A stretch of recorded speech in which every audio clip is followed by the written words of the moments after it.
Yeah, you know what time it is. No scripts, no filters, no fear. We said what we said and meant that. Off the record. Off the record. Yeah, we keep it real. No filter shit, we say what we feel. Politics, stories, truth on display. Come on. We talk that talk in our own way. Off the record, minion the God, let's go. Foxy 2, Roxy 3, she go hard. I swear on everything, that is exactly what he said right here in the studio. That is the funniest thing I have heard all week. So hard, Lizzie with the facts she never missed. I said what I said, that's the twist. Off the record, yeah. Come and catch the vibe. Where real ones talk and the truth survive.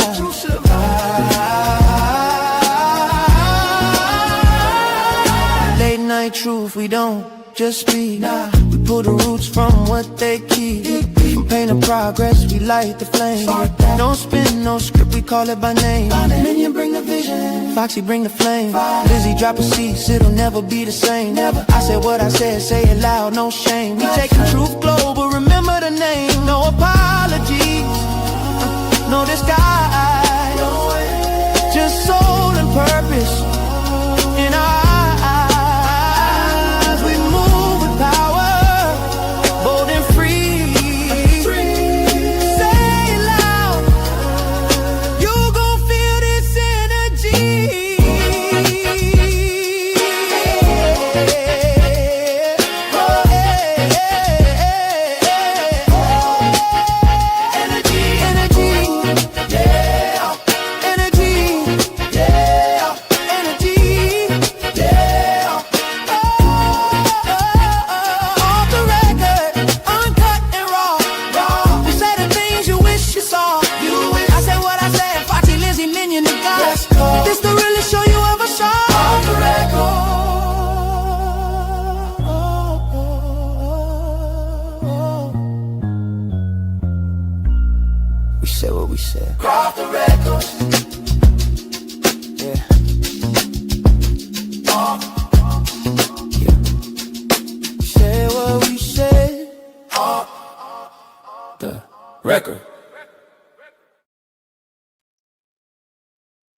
Hey, what is going on, everybody? It is Off the Record with your boy Megyn the God, and I got my two lovely co-hosts here with me. We got I Said What I Said and Foxy 2, Roxy 3. What's good, ladies?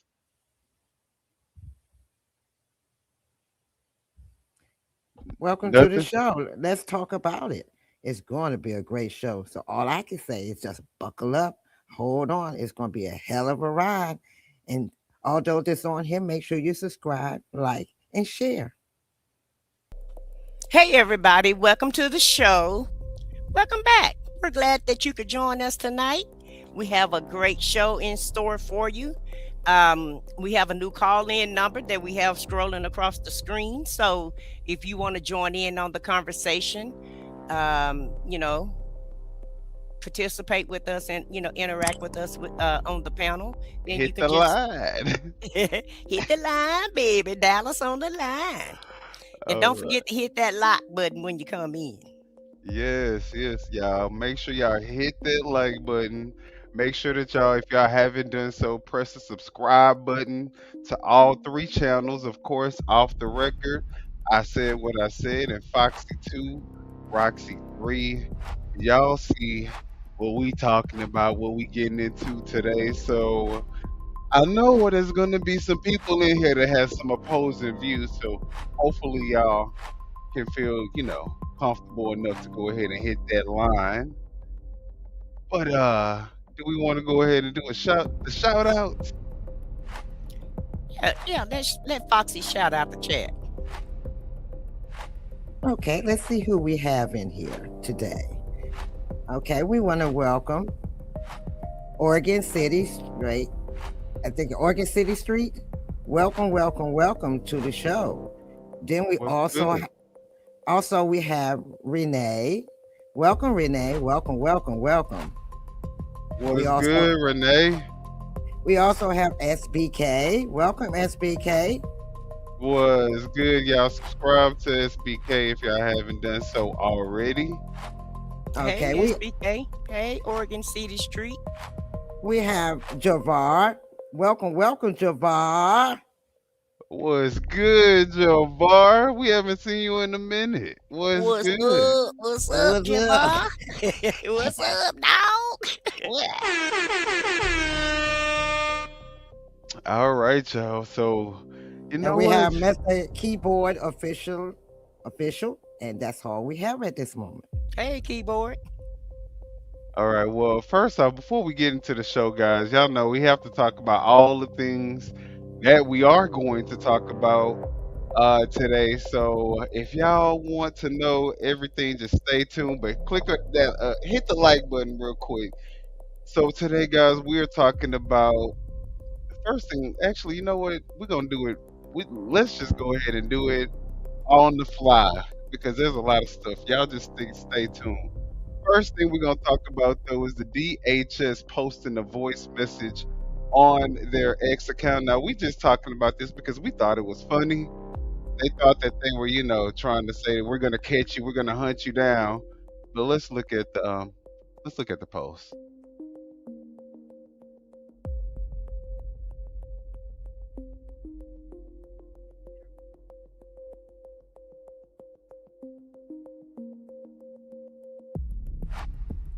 We can't hear it.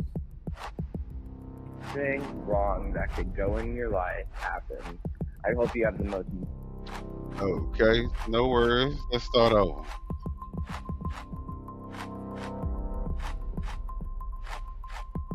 You're a fucking fascist pig. You should fucking kill yourself. I hope your wife dies. I hope your mom and dad die. I hope everything wrong that could go in your life happens. I hope you have the most miserable life. I hope you get hit by a bus. I hope you're paralyzed and your wife leaves you and starts getting by BBCs every day. You are a traitor to the American people, to the values that made our very country. You should kill yourself. You're fucking disgusting. I hate you. Everyone hates you. You're a fucking murderer, and all of your friends are fucking murderers, and your bosses are a bunch of pedophiles. Kill yourself. You're a fucking fascist pig. You should fucking kill yourself. I hope. All right, guys. So we're gonna start off right there because DHS, they posted that because they wanted the public to see that, these were the type of messages people were leaving them. This is the reason why they needed 1,000 people in Minneapolis because they're getting messages like that. But I think I agree with the guy though. Well, I don't. You know No, I why? don't agree with him. Uh, Well, well, no, I agree with the guy with what he said. But what I want to say is, why didn't the FBI post the same message when Ruby Freeman and Wandrea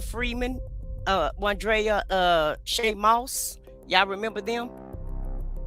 They were the two ladies who was receiving death threats by phone, email, and social media because Agent Orange and Rudy Giuliani ruined their reputation, said that they committed voter fraud in Georgia. Don't you guys remember those two black ladies that was Yeah, mother you and know, daughter.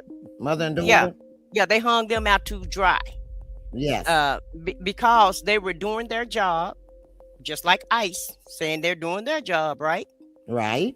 They received all kind of threats and nobody said nothing. MAGA was not upset at all because they were the ones who were making those threats towards those people, only because the man that was in office told a blatant lie and said that they cheated and they committed fraud in the state of Georgia. So where's that same outrage outrage? and Nobody was outraged at that time. So I'm not outraged right now. This is FAFO. When you do something to the American public, then the American public is going to push back. Exactly. Absolutely. I totally agree. This is FAFO to the 10th power. Now, you know, would I want any of the ICE people's wives being banged by BBCs every day while they're at work? Well, Yeah, yeah. I mean, that doesn't bother me. No. Uh, they're probably doing it now, so Right. yeah, well, yeah. as as they say, well, And Yeah. it's just I stupid just. for. Oh, go ahead. No, I was just gonna say it's just stupid for DHS to even post something like that. Why would you post that? You're supposed to be the Department of Homeland Security. We get it. I mean, you're the Department of Homeland Security. We Hmm. expect you to get calls like that. What do Right. you mean it's not anything outrageous? And you just murdered. I'm sorry, not shot. You just murdered, assassinated Right. two American citizens in broad daylight in the middle of the street. So So, how do you expect for the American public to react?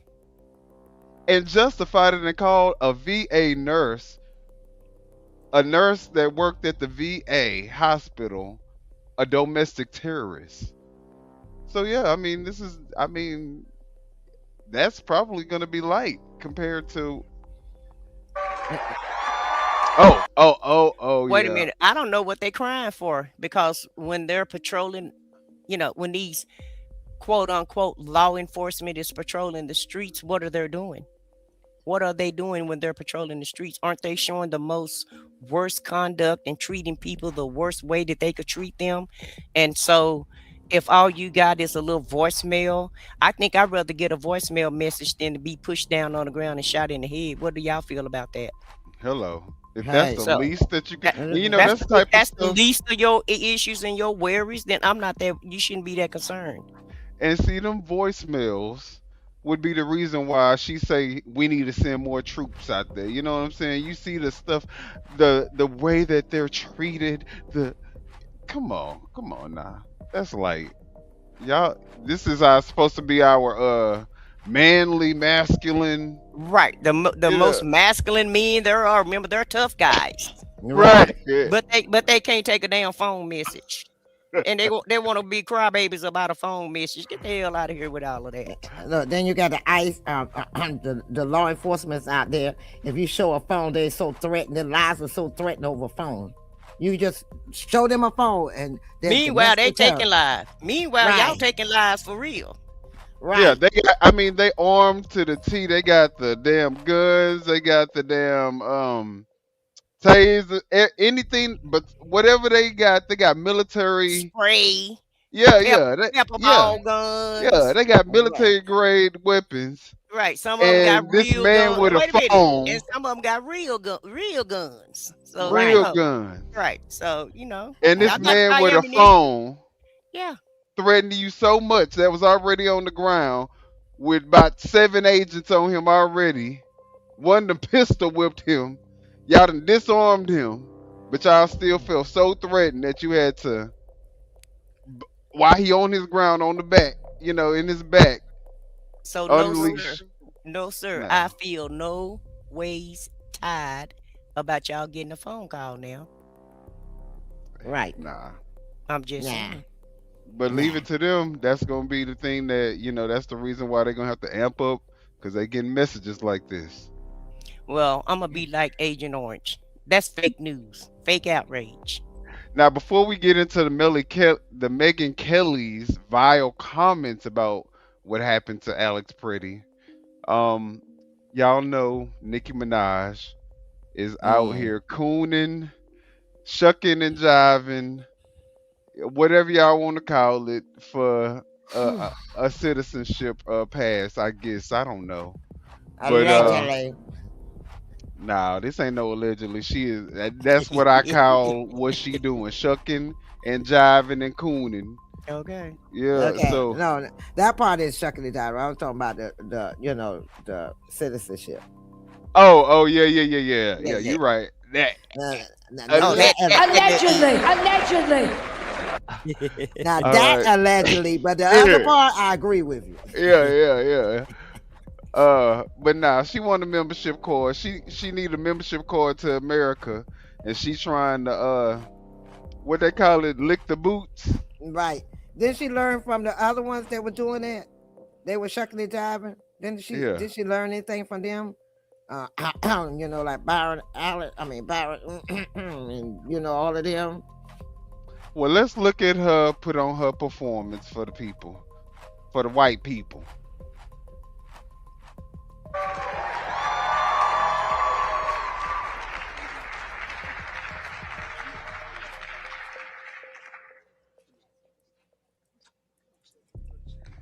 Hold on, wait a minute. Oh, wait, No, whoa.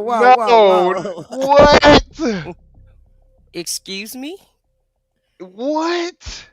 You don't even do that to Melania. What is going on right here? Look at this. You don't even do that to your wife. He is excited. He looked like he about to take her to the. This is like how he allegedly. This is how I think. This is how I can see him looking when he was taking them young girls to the hotel. No, I'm joking. Yeah, I'm joking. Allegedly. I'm joking. No, but let's just look at this shit. Hello. Hello. Well, I don't know what to say, but I will say that I am probably the president's #1 fan. Jesus. And that's not going to. Ooh, that's so cringy to watch. Then she look back and like, you heard me, right? You heard #1 fan. You heard that, right? Child. He don't even like himself. Hell. Change. So how she gonna be the #1 fan? Right. His wife don't even like you. Yeah, kids, nobody. His niece married Trump, said don't nobody fool with him, don't nobody like him. So I'm just saying that I'm going by what the lady said. Okay. Right, and you see that every time. Lately, here she been holding his hand, but beforehand she was swatting that hand. Get away from me! Get away from me! That's his wife. Now you're gonna grab this one by the hand and kiss her on the head. Mwah. The hate or what people have to say, it does not affect me at all. It actually motivates me to support him more. And it's going to motivate all of us to support him more. We're not going to let them get away with bullying him and, the smear campaigns. It's not going to work, okay? He has a lot of force behind him, and God is protecting him. Amen? Bullshit. And a lot of power to give you a green card. Update your green card.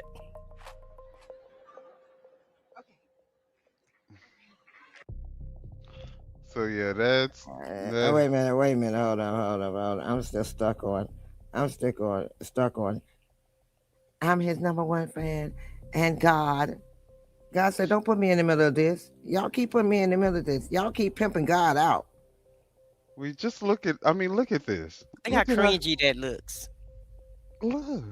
She act like he's having to help her walk or something. Look, it kind of looked like he. It kind of looked like he kind of rubbed her hand against his little child. Hold on, let me see some. Okay, here you go. Look, wait. Wait. Oh, okay. The things we gotta do for freedom, baby. Let freedom ring, baby. That's funny. Man. Wait a minute, we have it here. Wait a minute, look. He didn't. No, PG said, when is he going to grab her by the privates? I never grab her. He did that backstage, allegedly. Yeah, that already happened. And I'm with the queen of rap. That was her post. And this is her in the White House. Great. See, they forgot I was here now. They came in. We still love you, Mr. President. Where did that go? We still love you, Mr. President. This is Cooning at its finest, baby. Cooning 101, baby. I mean, she Cooning with all of them, girl. Do you hear me? Look. She thinks she is with the in crowd now, She thinks child. she in there. She thinks she in there. I don't even think the civil rights people did all this. Martin Luther King wouldn't talk to the president. I guarantee you he wouldn't greeting Johnson like this. Man, she say, I'm your number one fan. What you Fan. mean? Yeah. And then you see her, she got her hand all over to her mouth while she's sitting there. Oh, I don't flatter me too much, Mr. President. Oh, I'm in the crowd. I'm sitting over here with all the dignitaries. Oh my gracious. Well, I hope she get that damn green card renewed. They say she got it. Okay. They say she got it. She said after that, yeah. She got what she needed. It came through. Okay. It came through. Listen, So ain't mad. Do what you got to do, girl. Yeah, do your thing, child. America worth, scamming and cooning for, to become an American. You see what his wife did? Ain't that Jeffrey Epstein's leftovers? Cause then she come in through Jeffrey Epstein. Yeah. Allegedly. Allegedly. Y'all look no. But let's get into this heifer right here, because the MAGA be hitting an all-time low. And then the crazy thing about it is now Trump is backpedaling and pussy popping and trying to run back what he was saying. That PB. Now he tacoing and shit. So he running back, retracting his statements and shit. It's a whole hey dog, this a whole clown show, ain't it? Yeah, because they about to have to really flip the script again, and they like, damn, can you just tell us what direction you going in, sir?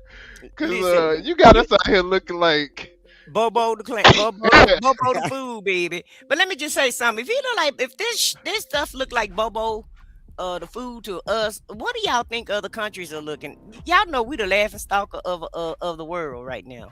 Yeah, for sure. Y'all know we the laughing stock. Everybody just laughing at us. Yeah. And it make you feel like, how your mama say, don't embarrass her. Right. That's the moment that we're having right now in America. A whole total big embarrassment. And watching everybody, and watching everybody that want to go that route fall by the wayside, and the ways that they're getting that to the route is just crazy to me. They losing their souls to get to the top, and to do all these heinous things that that this dude have in store for America. But it's just embarrassing. It's just I have to say over the top embarrassment. Let me go on mute. I'm gonna get off my tangent. I know I'm supposed to feel sorry for Alex Pretti, but I don't. But I don't. I hate when she say that. Do you know why I wasn't shot by Border Patrol this weekend? She means it because too. I kept my ass inside and out of their operations. It's very simple. If I felt strong. She probably kept her ass inside and kept something in that ass while she was inside. Ooh. Strongly enough about something. Allegedly, that part. I would go out and protest. I would do it peacefully on the sidewalk without interfering, via a whistle, via shouting, via my body, via any other way. I would make my objections known by standing there without interfering, because interfering is where you go south. And laying hands on a police officer trying to, or Border Patrol officer or ICE officer trying to conduct a law enforcement operation is a felony. And now you are going to get arrested. And if you do anything that resembles resisting, you're in serious trouble. So she said, if you do anything that resembles resisting, you're in trouble. And it's like she's nanny boo boo, Right. That's the way she's saying it, why she thinks she's being so powerful and really putting this message out there.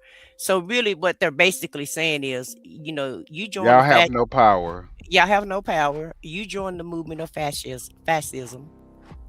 Or else, we're gonna do what we want to you. That's basically what they're telling us. Right. Get in line. Get in where you fit in. Get your ass in line. Yeah. And be quiet. So I mean, but that's Exactly. sick. It's like, where are these people's humanity? I thought you guys were the party of Christian values and all this other stuff. This is not anything Christian. This is, in fact, what Jesus was fighting against and helping the people escape. Amen. Right.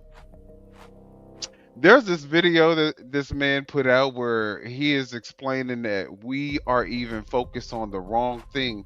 Not that we're focused on the wrong thing, because we could be focused on multiple things at one time, but he's saying that nobody is talking about the fact that this whole entire team is a goon squad. Just keep in mind the fact that they're now saying that 2 of the officers really were the ones who shot it off at this Alex Pretti. So, And why? and for nothing actually. But let's talk about this other guy who started the entire incident. Let's look at it. No one is talking about this ICE agent in the Alex Pretti shooting, but we need to talk about him. We need to talk about the guy who started it all. This guy is a genuine threat to society. Like, this guy seriously needs to get locked the fuck up. This guy right here. Notice the orange and like kind of beige beanie. Keep an eye on that. Okay, so starting off here, like, he just seems to shove her literally for no reason and then continues to aggress on her. And then First off, that right there should be enough to be grounds for him to be suspended. Because why is he doing that? And to a woman, that's the thing that gets me. You're doing it to a woman. You're a man. She's a woman. How much of a threat is she to you when she's filming you and you just run up and start pushing her? They're trying to convey a message. We're in charge. Y'all scoot over because we're in charge now. Get the fuck out of our way, or we're going to get you out of our way, one way or another. Yeah, that's how I see this. Right. and she goes to run behind Alex Pretti. She's clearly trying to get away and de-escalate, and then he just keeps coming at her. And then he shoves Alex, who was just there. Like, he literally didn't do anything. He was literally just there. Another woman comes up and is like, hey, what the fuck are you doing? And if you look at all the camera angles, like, this guy has no reason to be shoving these fucking people around. And then he shoves her too! So this guy's just literally out here fucking bullying people. And then Alex, like a literal fucking hero, gets in the way of this guy, clearly abusing his fucking power. And then he gets fucking pepper sprayed. Alex tries to get away, and then he grabs him and tries to pepper spray him even more in the face. I'm sorry, I thought our protocol was to de-escalate situations, not brutalize fucking people. Then he gets shoved to the ground, he gets jumped by all these fucking goons. Okay, right here. Do you see that? People think he's getting pistol whipped? That's the same guy. Look, it's the same fucking beanie. The same guy who instigated this is the same guy who's also beating Alex on the top of his head while he's getting manhandled by like 4 or 5 other fucking guys. This guy is the lowest form of scum to ever fucking exist. This type of person only lives on the abuse of power because he has nothing in his fucking life. This motherfucker needs to be jailed, okay? This motherfucker should never see the light of day again, let alone have a fucking badge. Conservatives want to see illegal immigrant getting deported ASMR. I want to see ICE fucking Nuremberg trials ASMR. That's what I want to fucking see. Anyway, I'm officially Ethan. Follow my page or you probably won't see me again. Okay. All right. So, I mean, he has a point. You know, the guy antagonized the entire situation. And then once all of the, officers had the man apprehended and on the ground, face down, he's beating him in the head with whatever that was. I mean, yeah, pretty manly, right? From what they said, from the witnesses' statement that was seeing it from the other angle, it was a pistol. Yeah, it really doesn't make any sense. And then you have people like this who says ICE was removing terrorists from our country. No, ICE is the terrorist. And if you believe anything different, then you will have to call us so that we can debate what it is that you're saying, because that obviously is absurd to think that he was a terrorist.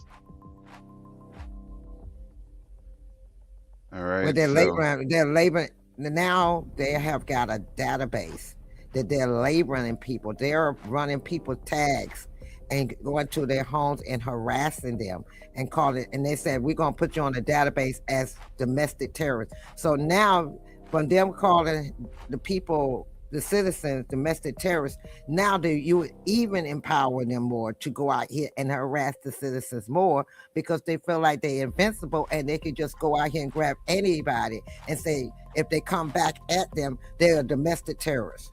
So now you label them as domestic terrorists. Well, in my opinion, this is training. This is what they've been trained to do, in my opinion. It looks, or either what per se non-training, and it's like you got the permission to do what you want to these people once you have them in your custody, and however you get them to the detention center, we don't care. Just bring them here, or wherever we're piling these people up at. Just bring them to headquarters, and we don't care what condition they're in once they're in headquarters. It's like you're treating people like they're inhumane, like they don't have any rights. And all of this, ICE is arresting domestic terrorists and criminals and rapists. Not one person that they've arrested really have a record to that extent. They're arresting everyday normal citizens that's just trying to mind their own business or either exercise their constitutional rights. And what they're trying to do, in my opinion, is to shut everybody down. They don't want you there filming, but for whatever odd reason, they're filming with their cell phones. They don't have body cams to film with, but they're filming this with their cell phone. So I feel like this is some type of exercise, that they're doing. Like what you're filming yourself for, beating up the public. What use would you have for that? Is it more training to learn how to beat people up more? I mean, what's the footage for if you're not going to it's investigate definitely anything? something. Right, exactly. They don't want. They can film what they do to you. Well, you like you said, but they can't film. We can't But film you what can't they do. film what they do to you. Well, see, if Right. they're filming with their phones, you probably can't FOIA that information. You know what I'm saying? So if they have a body cam, then, that's going to be stored for public record and you can go ahead and FOIA that. So I don't know. I don't know what the agenda is behind them not wanting to have cameras, but still filming themselves using Right. their own cameras. I don't Mhm. understand what that's about, but So they can show it to their friends. They can show it to the other people that's not there that they deal with and say, look, this is what we did today. Don't they look awesome? I think it's for another reason, but I'm not, I'll buy y'all opinion also. But I feel like it's a bigger picture for this. All of this is, to me, is a bigger picture, and just for, I don't know why I have this feeling, but I feel like it's a practice. Okay, I feel like that too. I feel like this is a practice protocol, is what I feel like. And they're trying to figure out what they can do, what they can get away with. They're gonna tweak things that aren't really acceptable by the public. No, I'm talking about just like the way that they tried to pivot with how they responded to Alex Pretti. They're trying to make it more diplomatic, something that's more easily digestible by the American people, but they're not really changing anything. They're not changing their tactics or anything like that. They're just going to change the way that they respond so the public doesn't look at it like, oh my God, these people, you know what I'm saying? I feel like it definitely is practice. And if you read or if you research how the Nazi party was able to get the Germans to,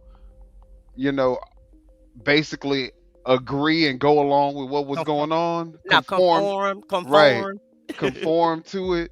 Yeah. This is exactly the play that they use. They do stuff that,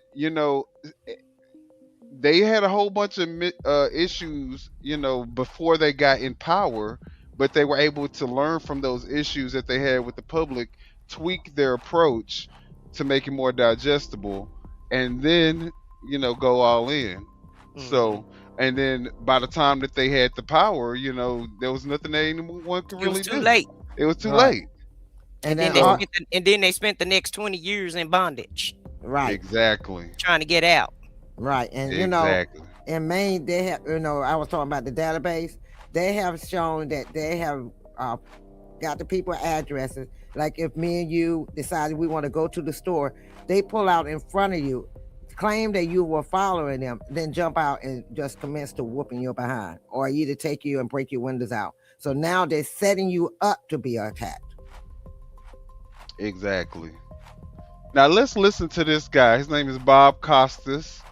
And he warned us in 2024 before he became president, what type of person Donald Trump is. So let's just look at this real quick. It's, just a trip down memory lane. Back We got down a lot of memory them. lane. We got a lot of them that we can recall where people kind of warned us about this shit that was about to happen, and you motherfuckers still decided to focus ass in. Right. But here we are. Look where we at now. Now we got to deal with this shit. Right. But let's listen to this man kind of just tell us the type of man that Trump is. He is by far the most disgraceful figure in modern presidential history. He's only become more disgraceful since 2016 and since 2020.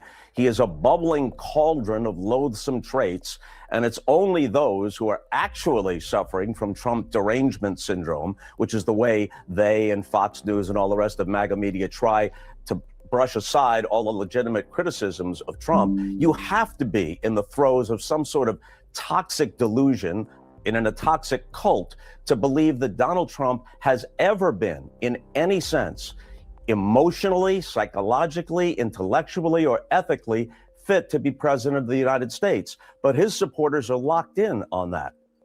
There is no cult of Joe Biden. Exactly. There was never a cult of Joe Biden. All right. But the people who support Trump this is another level. They are willing to put the entire country under the ground. Don't give a fuck how anybody else looks at us, as long as they get their fucking Trump God to lead over them, and they serve him and do whatever the hell he says for the rest of their life, they will be fine. These people are sick, demented people. He can, he can do no wrong. He is God. To them, he is God. He can never do anything wrong. He can't say nothing wrong. He can't do anything wrong. And what he tells them, they go, okay, whatever you say, master. Well, I think Bob gave us a great description of who our current president is in a very classy way. I concur with everything that he said. I salute him because he's telling the absolute truth. This is nothing new under the sun, what this dude is doing. Just even if you didn't know who he was, I can't reiterate this enough. If you have 500,000 people leave in your first administration, what the hell are you doing being in having a second administration, and all the crazy things that we had to go through when we had C-19? And so, in my opinion, that's when people really start drinking the real the orange Kool-Aid. It's like the Kool-Aid was just, it was No, that's already, because they didn't have work. They wasn't outside. Everybody was stuck inside watching YouTube, looking at these radical right-wing podcasters, spew all types of crazy, conspiracy theories. And these people bought it. And at the end of the day, the right has radicalized so many different people, and they want to go around and say that immigrants and people of color are the problem. and that they're terrorists, and that they're, they put all type of labels on everybody else, when in actuality they're the ones who's radicalized. They're the ones who trampled up on the Capitol on January 6th and tried to overthrow the government. But now, they get a little soft voicemail, a little veiled threat of a voicemail, and they want to cry wolf. Right. After they done been radicalized to be terrorists, because that's basically what's going on. They're terrorists and homegrown terrorism is what's really going on at this point. And not only have these people are trained to go against Americans, people inside the United States. The border patrol that's supposed to be patrolling the border is now inside of the United States patrolling American citizens. Mm-hmm. All right. So when did this? So I want them to think about it. When did it switch to the criminals now are the American citizen and no longer the illegal? And the people exercising their constitutional rights are now domestic terrorists. Right. Like, people fought for us to have those rights. Not even that. Those are the constitutional rights actually instilled into the government for, you know what? Speaking of rights. And they're domestic terrorists. Speaking of rights, though, he's already violated so many different rights constitutionally, right? But the one right that MAGA claim that they love is that good old Second Amendment right. Baby. The one that allowed them to bear those arms, baby, any place they want to go. We're going to talk about that tonight also. Stay tuned for that one. Yes. Let's talk about them taking out Bovino and installing Homan. Let's look at this. How do you see this transition from Bovino to Homan? Sure, I see it as an escalation because the only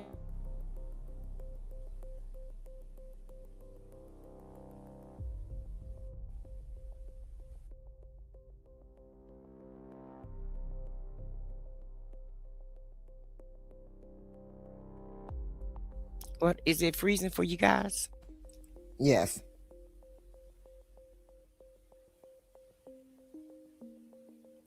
Guys, we're having some technical difficulties, so stay tuned. Stay tuned for us.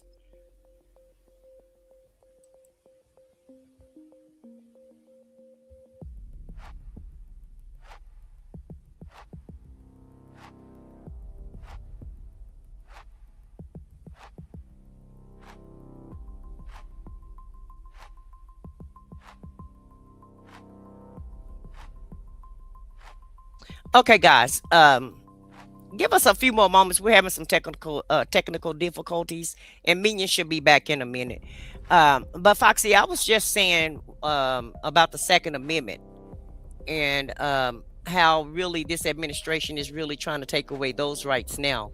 I don't want to say too much because I know we have a few things, that we're going to present to the public about that. Right. But how do you feel about that with the way that the Trump administration is handling this unaliving of Pretti and the Second Amendment rights? Well, like you said, that was the number one thing, is to have the right to bear arms. That was the Second Amendment, and they were hard on that, all for it. Yeah. Bear arms. And if you remember, when Obama was president, that's what they were saying. The MAGAs were saying Obama's trying to take your guns. Right. Now, who's hollering they can't have them on them when they go anywhere?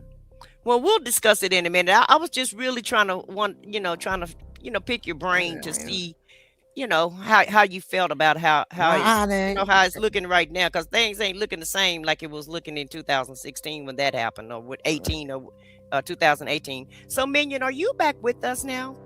I am. I don't know what the hell happened. Can y'all hear me? Yes, we can hear you now. MAGA was after you. We just need our presentation. We just need our presentation back, is all. I got it, and Okay, you let me got us? put Okay. yeah, let me put it back. Let's get it. Yeah, okay. Because I'm real interested in getting to this this other slide we have going on with this Second Amendment. I can't wait for that one. Okay, yeah. Let me see here. Hello guys, I'm with my favorite president. What a ugly My ass. favorite. No one is with talking my about this favorite side. president. He is by How do you see this transition from Bovino to Homan? Okay, Sure, here we I go. see it as an escalation because the only appropriate response after what happened to Alex Pretti was for ICE and CBP to leave the area. You say you can't hear it? No, I just said here we go. Oh, okay. There's never been any reason for there to be thousands of federal agents on the ground. Now, when I see Homan, I see the architect of family separation under Trump's first administration. So I see someone who knows how to perhaps do things more quietly, but that does not mean that they will not continue to harass the residents of Minneapolis, do widespread racial profiling, and we'll probably just see more of what we saw in cities like Los Angeles, where you saw just Latinos stopped for just existing on the street. I mean, Minneapolis has gone through so much. The only appropriate response of President Trump is to follow all the different public leaders calling for de-escalation. Homan is an escalation. It is nothing more than that. That's how I see it as well. I would simply say that change. Do y'all see it as escalation that they aren't, bringing just getting them out and bringing Homan in? What do y'all think? Basically, all they doing is taking them out of the skillet and putting them straight into the fire now. Yeah, because like they said, he's gonna be a little bit more quieter with it, but they're still gonna rain terror on the American people. And you may be able to just maybe spit on the gun, spit on the ground and not get killed. But if you take one nano step too close to them, or you don't know, because they're making these rules up as they go, so you really don't know what the rules and regulations are, since we're not going by the Constitution. And it appears to me that they're making these rules up as they go. But the way that Tom Homan has been on all these talk shows and just watching him interview, I don't feel like the de-escalation is safe. I don't feel like anything is gonna change other than faces. Well, y'all hit that like button first off. And secondly, this is exactly what I mean when I say that Trump, that is not de-escalating anything. Like, he changed his tone about, how he was talking about Alex Pretti, but he hasn't changed any actual procedure. You know what I'm saying? Like, he's moving the people around, but the agenda is still the same. We still gonna do the same thing. You know what I'm saying? So that's just exactly when they should be out. Get out of Minnesota. That's the de-escalation. Right, because ICE is supposed to handle the borders, not within the cities. Right, and that's not what the department was developed for. It really was not what the department was developed for, and now it's used as something else. And I got a problem with them calling them law enforcement, because there's nothing. The only thing they do is enforce, but I don't see nothing lawful about them. Okay. Yeah, I mean, let's keep it a buck on that. They're not law enforcement at all. There's some goons. How are they law cities. enforcement breaking the fucking law, kidnapping people, breaking people's windows, unlawfully, racially profiling? These are hate crimes at this point. Yeah, it's not no law. I don't see nothing lawful about them at all. This is nothing lawful. And Come if on, you my guy. and you remember in one of the videos, I said what I said when me and you was on. The guy said this is like the game, and it's fun. He said it. This was an ICE agent. Said, "Wow, this is." I got fun. the video. Yeah, and it's sad. He said it's like Call of Duty. Yeah, it's like the Call of Duty, the game. And they looking at that, and that's how they acted. If you ever watched the game Call of Duty, I Googled it and looked at the game. A lot of what they're doing is exactly what they do in the Call of Duty. Well, I know one thing. A lot of these state AGs has says there's no such thing as absolute immunity. So stay tuned, I everybody. also heard that the two who were alleged to have pulled the trigger were suspended. With pay though. Yeah, we pay. Let's But keep they watching. finally, but look how long it took them before it had to be an uproar before they got suspended. But right after it happened, they transferred them to another area. Did not make them stay And on put the them on scene. desk duty. And look, did not take their firearm. They did not take, if they supposed to be law enforcement, they supposed to have badges. Did not take their badges. Did not take their weapon. They did not take that into the investigation over with. They took them and put them in another area and let them continue to be officers or whatever they are called. So this is what I have a problem with. If our regular officers have to do that, what makes them better than them? That they don't have to abide by no laws.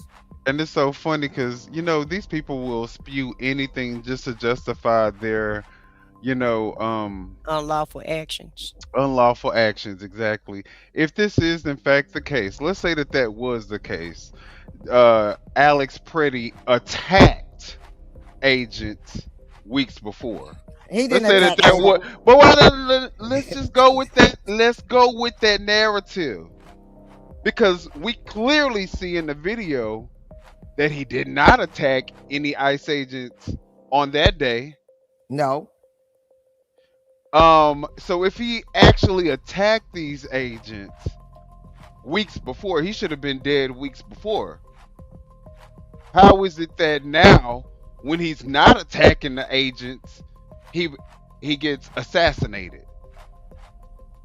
Exactly. As unhinged as these people are, they would have taken him out on the spot if he would have attacked them weeks before this. He, like you said, he wouldn't have even made it to this day to try to attack them again, because you definitely don't get no second chance by even being within a certain amount of feet of ice. It looked like to me. It's like, and we see the video. Yeah, he didn't even attack him on this time. Anything. Yeah, he didn't attack him this time. If he did do it weeks ago, he definitely did not do that this time. And why wasn't he arrested? You're right. Exactly. Why wasn't he arrested? He had the gun then. Yeah, he had the gun then. So why wasn't he arrested on the spot if he attacked ICE? So get out of here with that. Yeah, you guys are so brainwashed. You said it right. I'm brainwashed. Sorry for you. I'm just brainwashed. There's no hope for me. Okay. I'm sorry. Well, I'm sorry too. Yeah, I'm sorry too. Yeah, we're sorry that you brainwashed, sir. Yeah, go get some help. That's all we can tell you. You know. All right. Well, let's go ahead and keep watching. Changing leadership isn't the goal. It's changing the approach that we really need. Say more, Deborah. Say more. I agree with what Andrea said. Tom Homan has done some things that I'm very concerned about. Greg Bovino has done things that I'm very concerned about. Simply changing the leadership is like putting lipstick on a pig. And so, you know, we need a change in approach. And as Andrea said, the administration could de-escalate this any moment it chose to.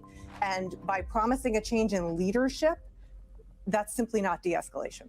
You know, Alicia, to me, this really feels like an optical shift, but not a tactical one. Mm-hmm. And an optical shift is to address the optics that we've seen and how the people are feeling. You know, I will give credit. The people in the streets, the folks at that vigil tonight, and I checked the weather, it feels like 6 in Minneapolis tonight. Feels like 6 degrees, and with the wind, it's even colder. It is because of them. Their dogged commitment to standing up and speaking out that the president took Governor Walz's call today, I believe. It's the reason why we're seeing this optical shift. It is the reason why so many celebrities and folks with platforms that declined to speak out a couple weeks ago are speaking up now. It's the courage of those folks. But if the tactics don't change, and there's nothing to me that says the tactics are changing, I think the people are going to need to continue to speak up and speak out, because just responding to the optics isn't going to save anybody. Keep the pressure on, keep the focus on, because Andrea, to your point, even Los Angeles, that's not something that happened. It is something that is ongoing today. Yes, our focus may now be on Minneapolis, but ICE is in many American cities, some of which we have focused on in the press, some of which we have not.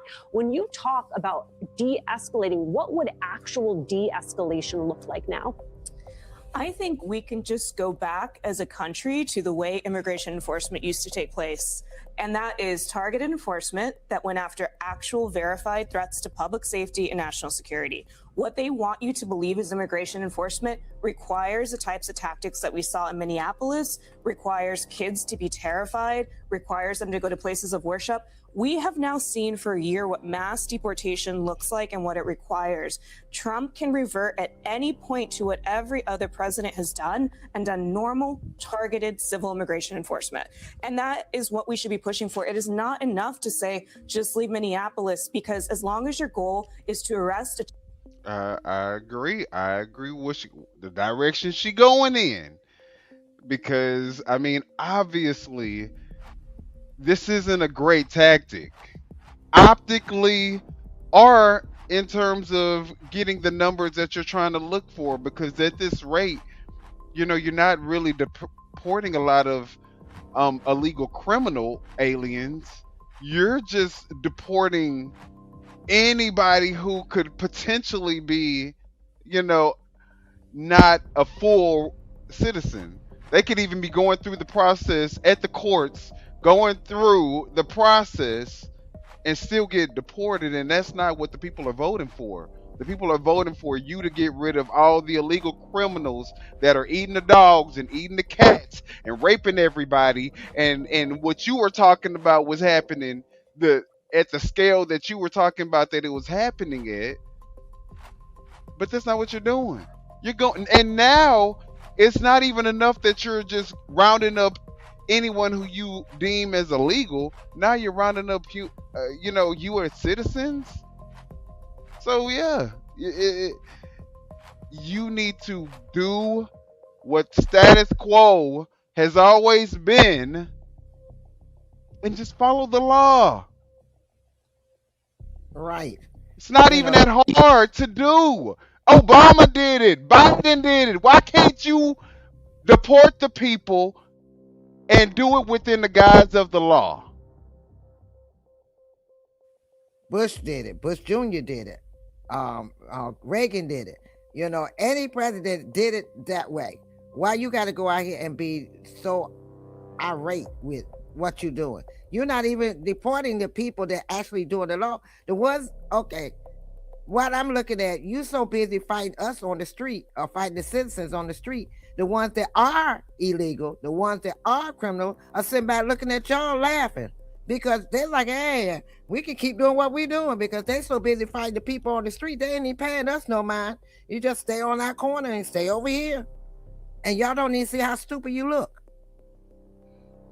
Well, the orange taco. 10 times more illegals were deported in Texas. Do you know how much bigger Texas is? Are you stupid or are you dumb? What are you talking about? Clearly, the amount of residents in Texas. It's only 130,000 illegals in Minnesota, the whole state of Minnesota. Like, this is the stupidity that I talk about. Like, these people are so dead set on trying to make their points work that they just say anything out of their mouths.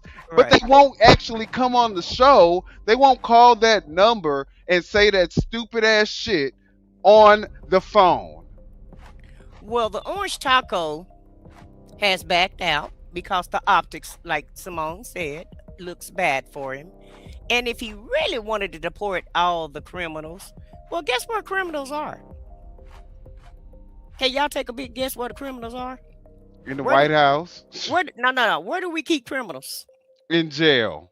Okay, so all you had to do was go around to each city, each jail, each prison, and pick up all your damn illegal criminals. That's it. Because that's where the real criminals are. They're not America don't allow criminals to walk these damn streets. Think about it, people. Use your own judgment.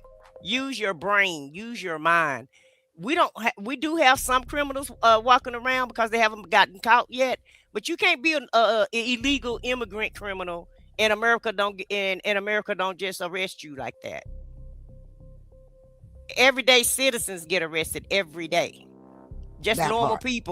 people that's got some damn parking tickets or sitting in jail trying to sit out a damn parking ticket. So do you actually think that America is going to allow someone that's constantly raping, robbing, killing, thieving, doing all type of criminal activity, and they're going to just let them walk around and just do that?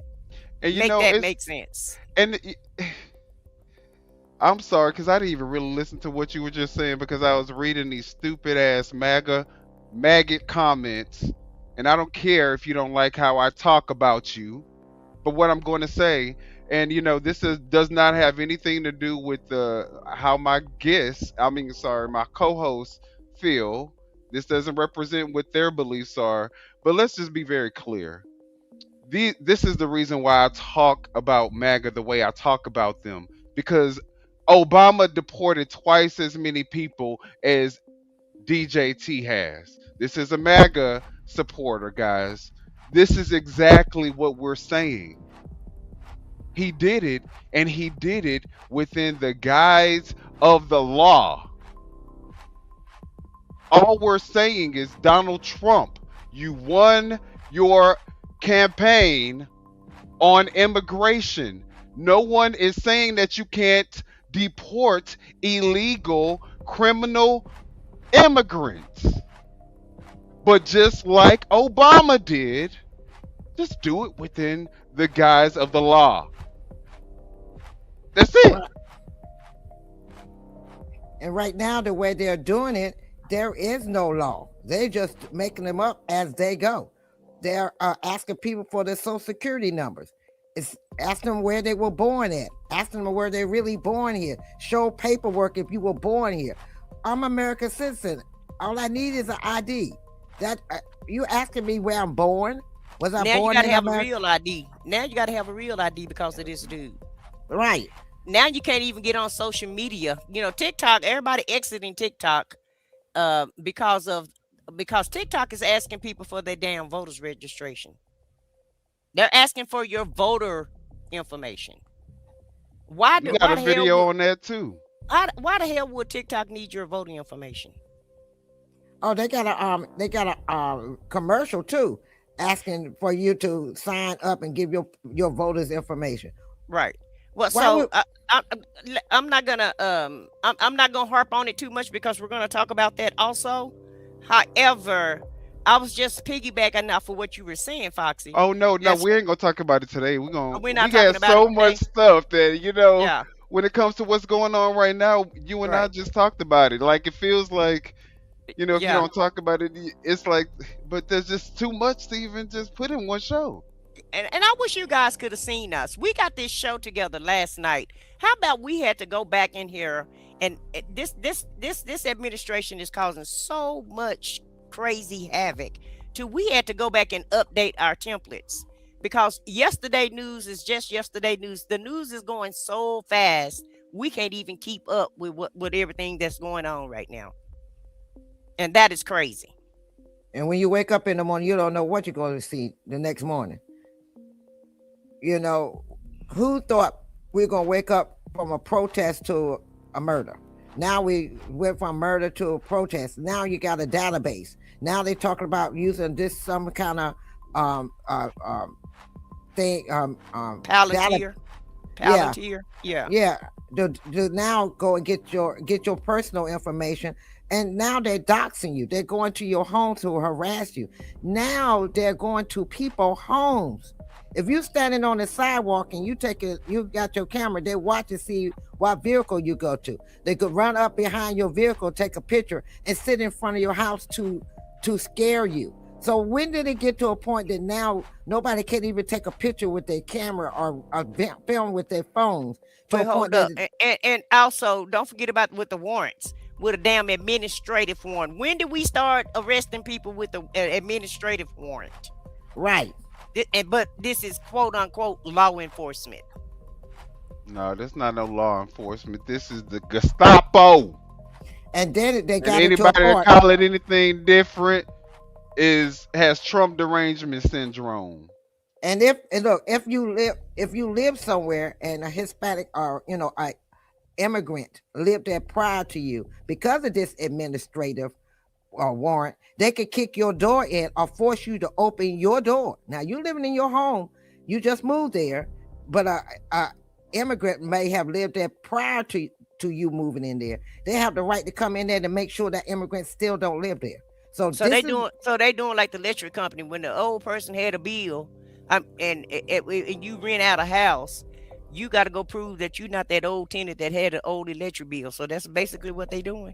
Exactly. That's exactly what they're doing. So now they're kicking in doors or knocking on your door. And if you open their door, they put their foot in your door and harass you and say they can lock you up or they can detain you and go in your house. They walk in your house. They push past you, walk in your house and search your house.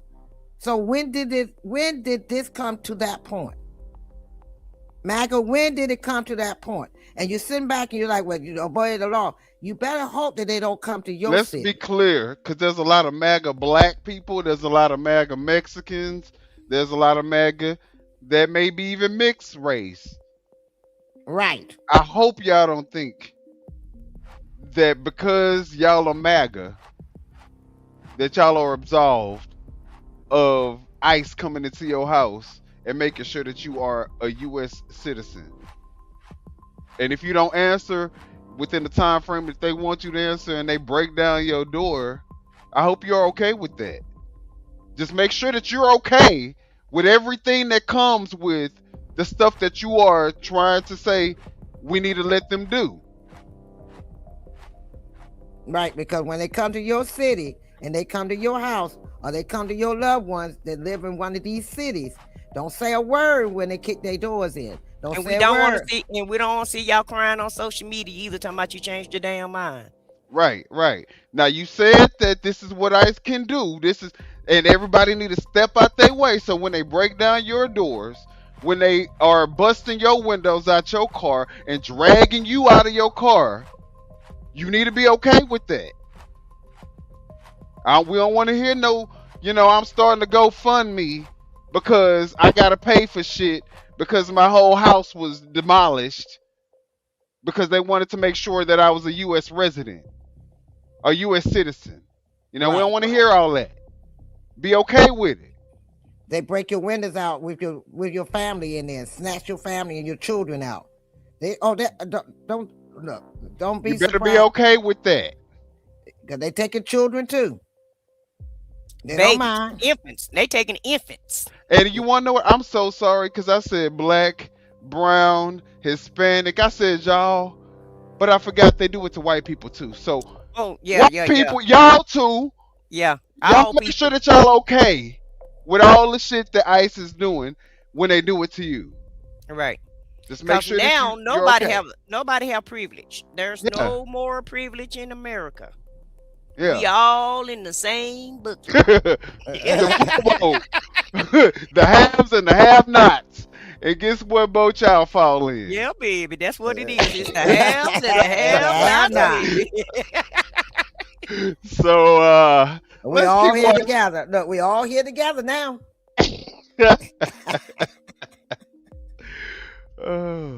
Child in Minneapolis and send them to family detention in Texas, and now try and send that same family to Mexico, which is what's happening quietly behind the scenes.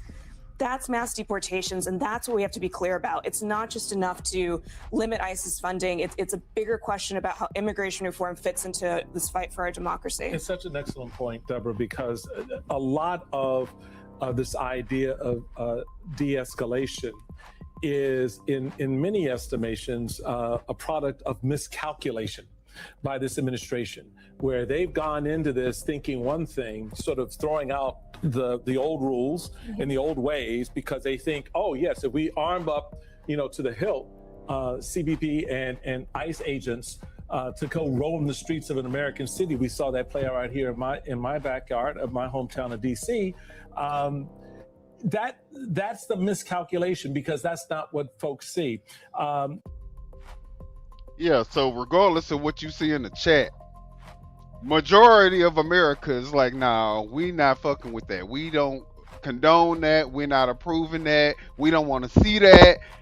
You know what I'm saying? Something need to change. Yeah, they didn't think it was going to be this To way. the point where Trump, like I said, is backpedaling and pee-popping on how he was delivering his message about Alex Pretti. So regardless of what the people in the chat say, because eventually they're going to be the same ones changing up their narrative because Trump told them to. So, you know, I'm not even worried about them. And on top of the fact that now one of them, that phone number has been up there for a long ass time. Now one of them are smart enough, capable enough, willing enough, competent enough to actually call that number and debate us. Because all you got to do is call that number and say exactly what you're saying in the chat. You ain't even got to show your face. It's a fucking phone call. Well, you know, ICE is in trouble right now, so they can't. They have to hide behind everything.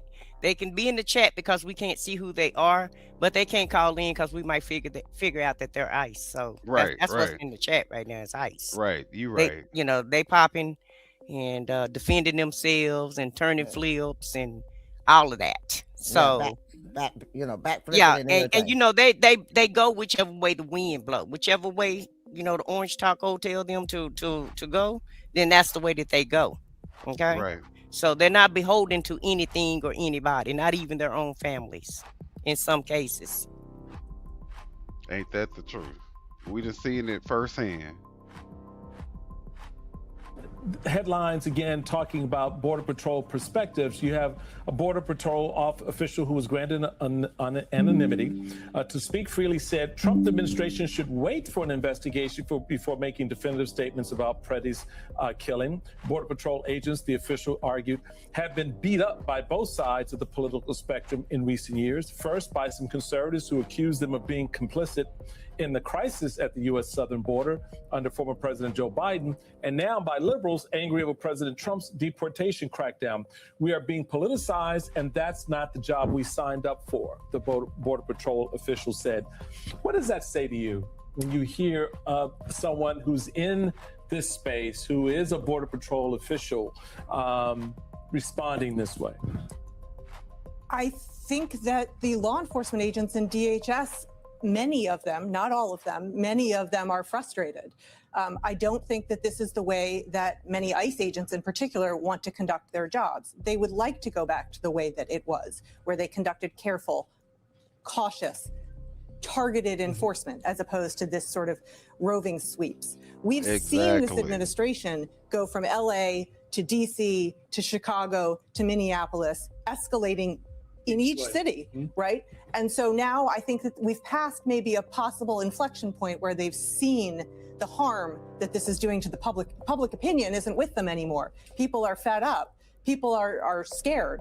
And I think the DHS agents also see that, also know that this is too far, many of them, not all of them, and would like to see a move back towards rationality. Well, there's nothing rational about this administration, so that's not going to happen. And they're going to continue to do what they do until they're stopped. And the only way to stop them is really impeachment for everybody, in my opinion. I love it. Impeachment for everybody. You getting impeachment, you getting impeachment. Clean out the whole trough. That's right. Look, I'm trying to figure out which one... which one we were on. We were on one with the newscasters by Tom Homan. All right, here we go. Yeah, Alice, all of them, baby. Guys, let's get into this because y'all keep.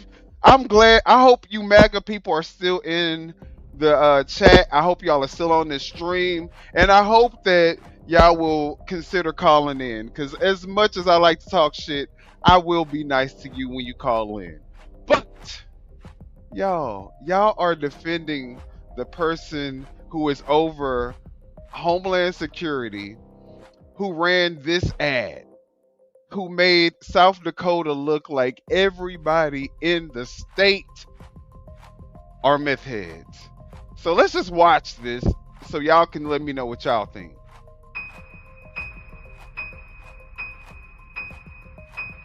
I'm on meth. I'm on meth. I'm on it too. So am I. So am I. I'm on that. Meth is not someone else's problem.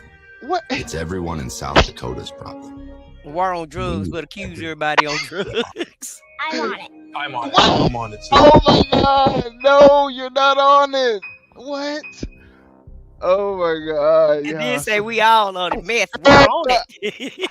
The whole damn city on meth. The whole damn city Yeah, is and on. they know, you know. Listen, this is look it up. Not this ain't me saying this. Just look it up. According to the people that do the surveys, everybody know America operating on damn 8th grade education. You know you're gonna have to make this a little bit more clear. Because when people look at that commercial, they're like, is the whole city on meth? Or No, not the whole city, the whole state. The whole state. Yeah. And nothing about this commercial tell me that they're fighting to get people off of meth. They're gonna fight the meth. You know, they're gonna fight to keep meth out their city. What this look like, if you're not a critical thinker like most Americans are not, this look like the whole state is on meth, and she made a commercial to promote meth. But wait a minute, y'all. Okay, y'all, we gonna play that video one more time, y'all, just because not only, let's say she has some regular blue collar, white collar, white people that look like they were clean, and you could probably infer that. But the people that she used look like, I mean, you have to question. Not that lady in the church now, Minion. Let's look. We're going to watch it one more time, y'all. Let's watch it one more time. Let's just watch it one more time. I'm on meth. Suspect. I'm on meth. Suspect number 2. So am I. I'm on that. Yes, suspect. Meth is not someone else's problem. It's everyone in South Dakota's problem. And we need everyone to get on it. I'm on it. I'm on it. I'm on it too. Maybe the last half. I'll give them a little more credit. The baby, the only one don't look like she on it. Oh my God. Oh, somebody put in here, the cows on meth.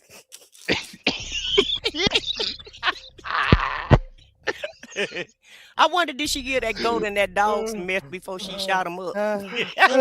Look, right. Hacker Hometown said even the baby's on meth. So, that's who's running DHS right now. Just so everyone knows, that's who's running our DHS. Let you know where the mindset is at. Right. So, with that being said, my stomach hurt. Let's talk about if Trump. Just say the chicken's on meth. Oh my God. So now all the farm animals on meth too. The state, the farm, everything. Everybody, anything living is on meth in South Dakota. under Kristi Noem's administration. The water's on meth, goddamn it. If you eating and drinking, you on meth. She said the whole South Dakota, all the South Dakota. They all on meth. They all on meth. From the rooter to the tutor. According to DHS secretary. According to the DHS secretary. Right. And you would think, and you want to know what? I ain't gonna even lie, Bud Russell. I wish that was an AI video. But you would never believe that it cost about $30,000, I think, for them to run that ad campaign. Of taxpayer dollars. I think she was running for governor at the time. She was running for South Dakota governor at the time when she did that ad. So that wasn't an AI. AI wasn't out when she ran that.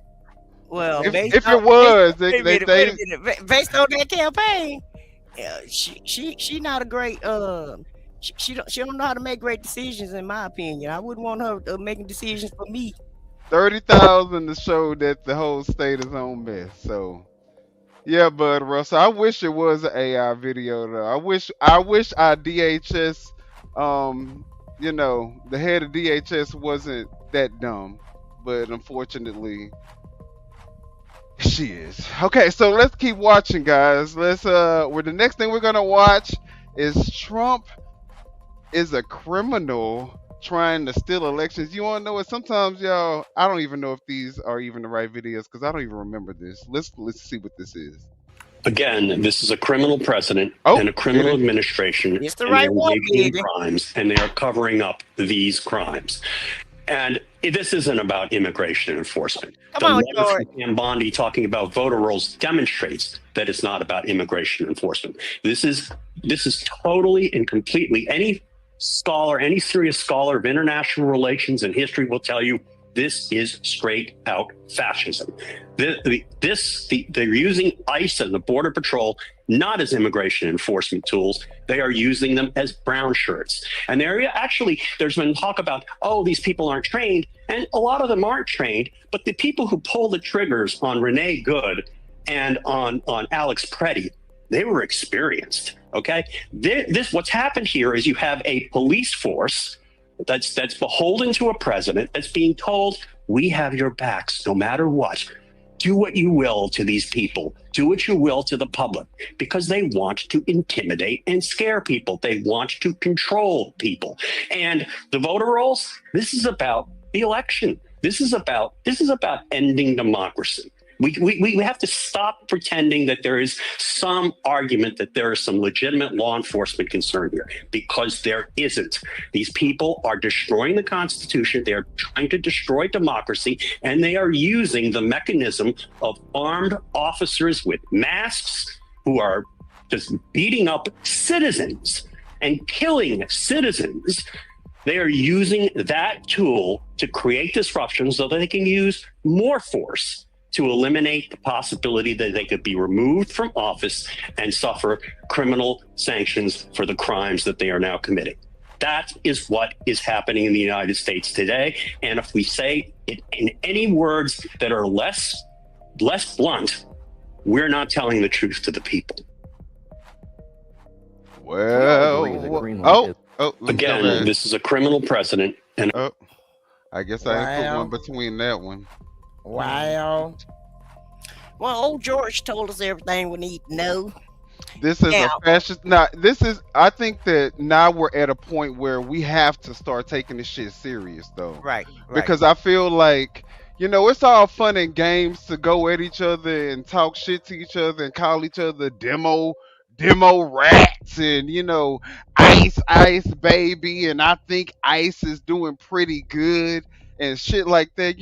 It's funny to y'all, of course, to say hateful, stupid ass, ignorant, brain cell deficient shit like that. But this is really, they like that shit. They don't care about y'all. They don't really care about y'all. They want y'all to do what y'all are doing. The problem is that this is actually happening from the top. Like, the reason why these people are emboldened to even say this stuff in this chat is because the man at the top is actually following through with this fascist regime ideological, new Hitler playbook that he is trying to enact. And it'd be funny if this wasn't our real life. And the good thing about with George Conway speaking, George Conway know him personally. George Conway has been around him because George Conway is Kellyanne Conway ex-husband. And we all remember Kellyanne Conway because she's the one who helped usher him into the presidency the first time.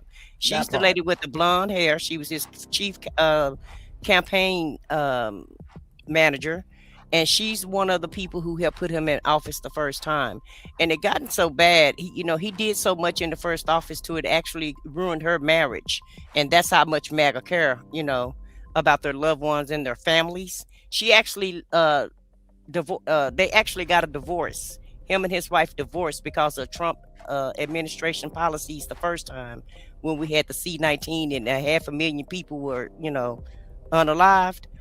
That's when they start getting a divorce. So this guy has spent a considerably amount of time with Trump. He also asked this guy, George Conway, to be one of the lawyers for the United States, for the presidency. And George Conway said he turned him down because he was around him long enough to peep him out, figure out what type of person he was, what type of game he was playing. And the most appalling thing for George, and you guys can look this up, he said it was the lies for him. He saw how this guy just lie and never tells the truth. And that was the part that he said he couldn't stomach. You know, it's still this would lying be, now. I would be offended. What's this person named? Correlay. I would be offended if it wasn't for the fact that you were so shit scared to actually call the number, to actually say that on the damn phone, to where I don't even give a damn if you say stupid shit like this. I put a fucking number on here for a reason, so that you guys can spew your hatred over the phone. We want to hear your voice. Yes. No, they want to be keyboard bandits. Yeah, you want to be keyboard bandits. Keyboard thugs. I bet you won't call. Guarantee I bet you won't call that. Me. I bet you won't call that number. Cora gonna call us. Call us, Cora. Yeah, they talking about. Yeah, cause you too scared. You chicken shit, taco ass mother. Okay, let's go ahead and go to the next slide. All right, y'all. Now the next slide that we're gonna have, talk about, guys, is gonna be Abby Phillips.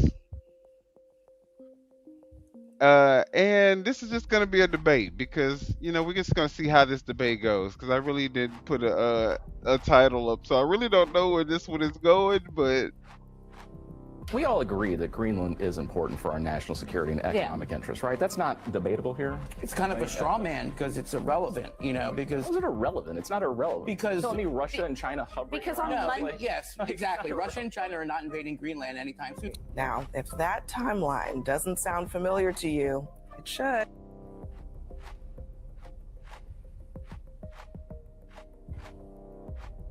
It is also one of Donald Trump's biggest tells.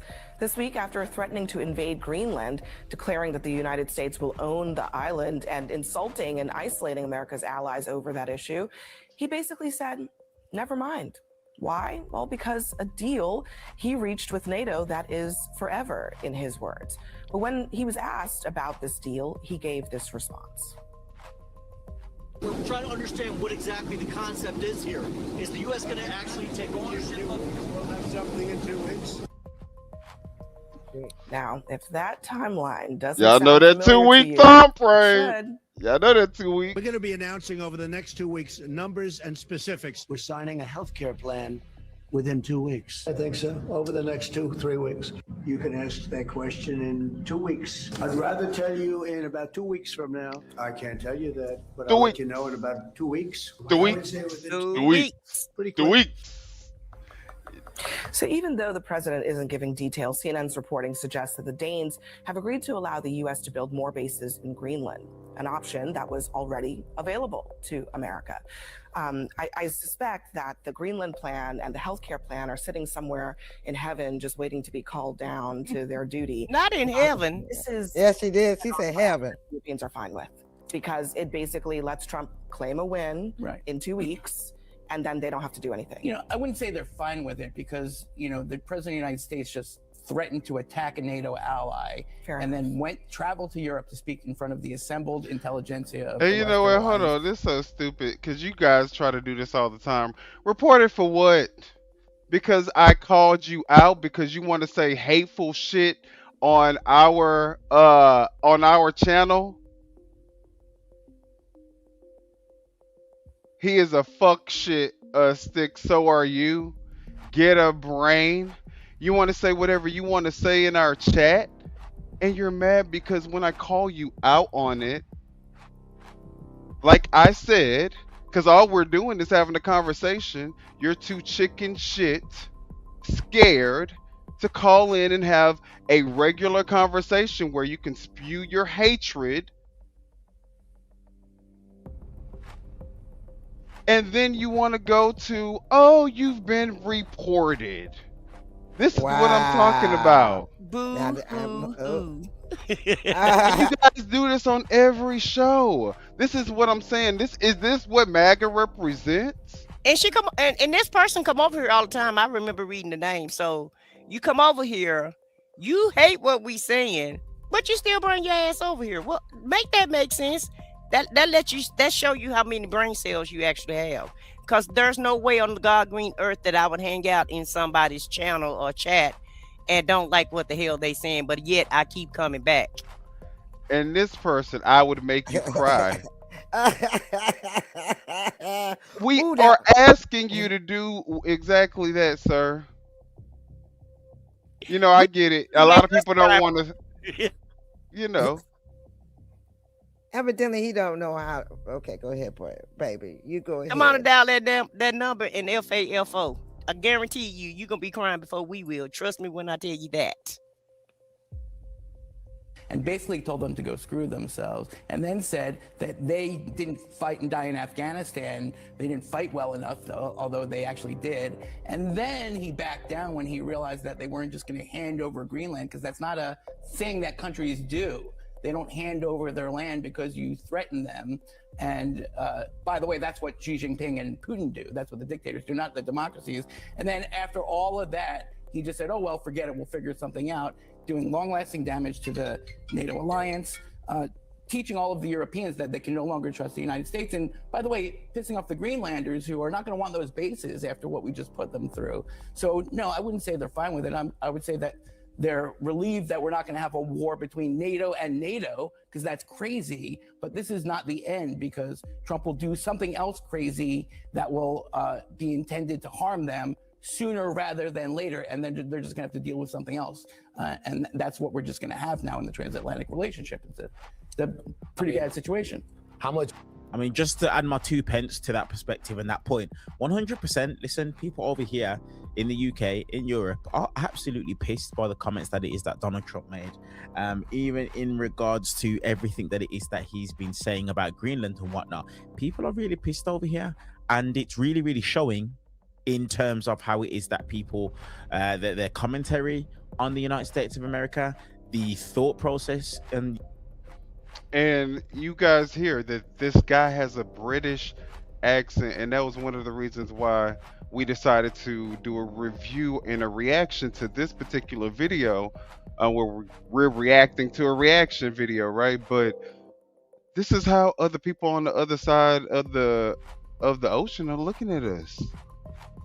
They don't care. They don't care about that. They could care less as long as they get to say we won one up on the lips.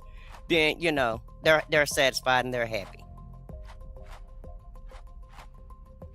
United States of America, and people are really, really starting to get the idea, okay, maybe we have to step away from the idea that the United States of America is an ally as opposed to being an enemy. Would you trust a friend after they threaten to sleep with your wife? I mean, you know, I think I'm getting the analogy. I'm just saying. Take it what's yours. It doesn't matter how good of a friend, what you get from the friend. Once the friend goes, hey man, I'm thinking about sleeping with your wife. Whoa, now I have to protect myself. It changes the nature of the friendship completely. The reason why you treat things that are valuable like they are valuable is so that they know that they are valuable. He treated NATO like it was something that is not valuable. The question now remains how they respond. I don't think it'll be in the same way it was before. We all agree that Greenland is important for our national security and economic interests, right? That's not debatable here. It's kind of a straw man because it's irrelevant, because... How's it irrelevant? It's not irrelevant. Because... You're telling me Russia and China hovering around? Yes, exactly. Russia and China are not invading Greenland anytime soon because... Yeah, we're not talking about tomorrow, though. That's my whole point. Because this is like forward thinking. I mean, that's my point. This is a NATO ally Why would they? But just twisting in knots to try to Right. agree with what this deranged orange taco is saying. You know, And just and don't even use no type of critical thinking of how this look, because like dude said, once the trust is gone, it's gone. And even if they say that we'll take you back, if they take us back, if we can go back, you know, it's still the trust is gone, so it's still not going to be the same. It'll never be the same. Like he said, it's like, if you in a relationship and your partner cheat on you with your best friend or something. It's like, no, it never will be the same. And Sheena B, the lady, you're right, the lady in Greenland was eloquent about how she addressed Trump and this administration. She was on point. You're absolutely right. And that's the problem. These MAGAs don't see none of that. That's why we're addressing them tonight, because they're not actually observing what you are saying or we are saying. They are in this mind frame that they don't understand, that we try to help them to understand that this is not only for us, it's for them too. Well, you have to have some decency to understand logic, so that part. We already have a plan to defend Greenland. We're already obligated to defend. Right, and we don't know the details of how all this is going to shake out. I know that's what everybody seems to think, and he's a very optimistic guy on 2 weeks. Yes, I will give you that. There's more discussions to come, but I just wonder if we accept at least the strategic imperative of getting and having more ownership of Greenland. I just want to make a point as well, really quick. Did you see what just happened there when this Donald Trump bootlicker, he just says, yes, he's a very optimistic guy when it comes to 2 weeks. And other people on the panel, they laughed. That's the problem when it comes to Donald Trump. We're so used to the BS that comes out of his mouth that now it's just a joke. It's a laughing matter, but it's not funny. It's actually not funny. The fact that it is that a compilation was just played of Donald Trump repeating saying in 2 weeks, in 2 weeks, in 2 weeks, and pretty much all of it that he said in 2 weeks about was a lie. Still no healthcare plan for the United States of America, and he said that back what is in 2015, I think it was.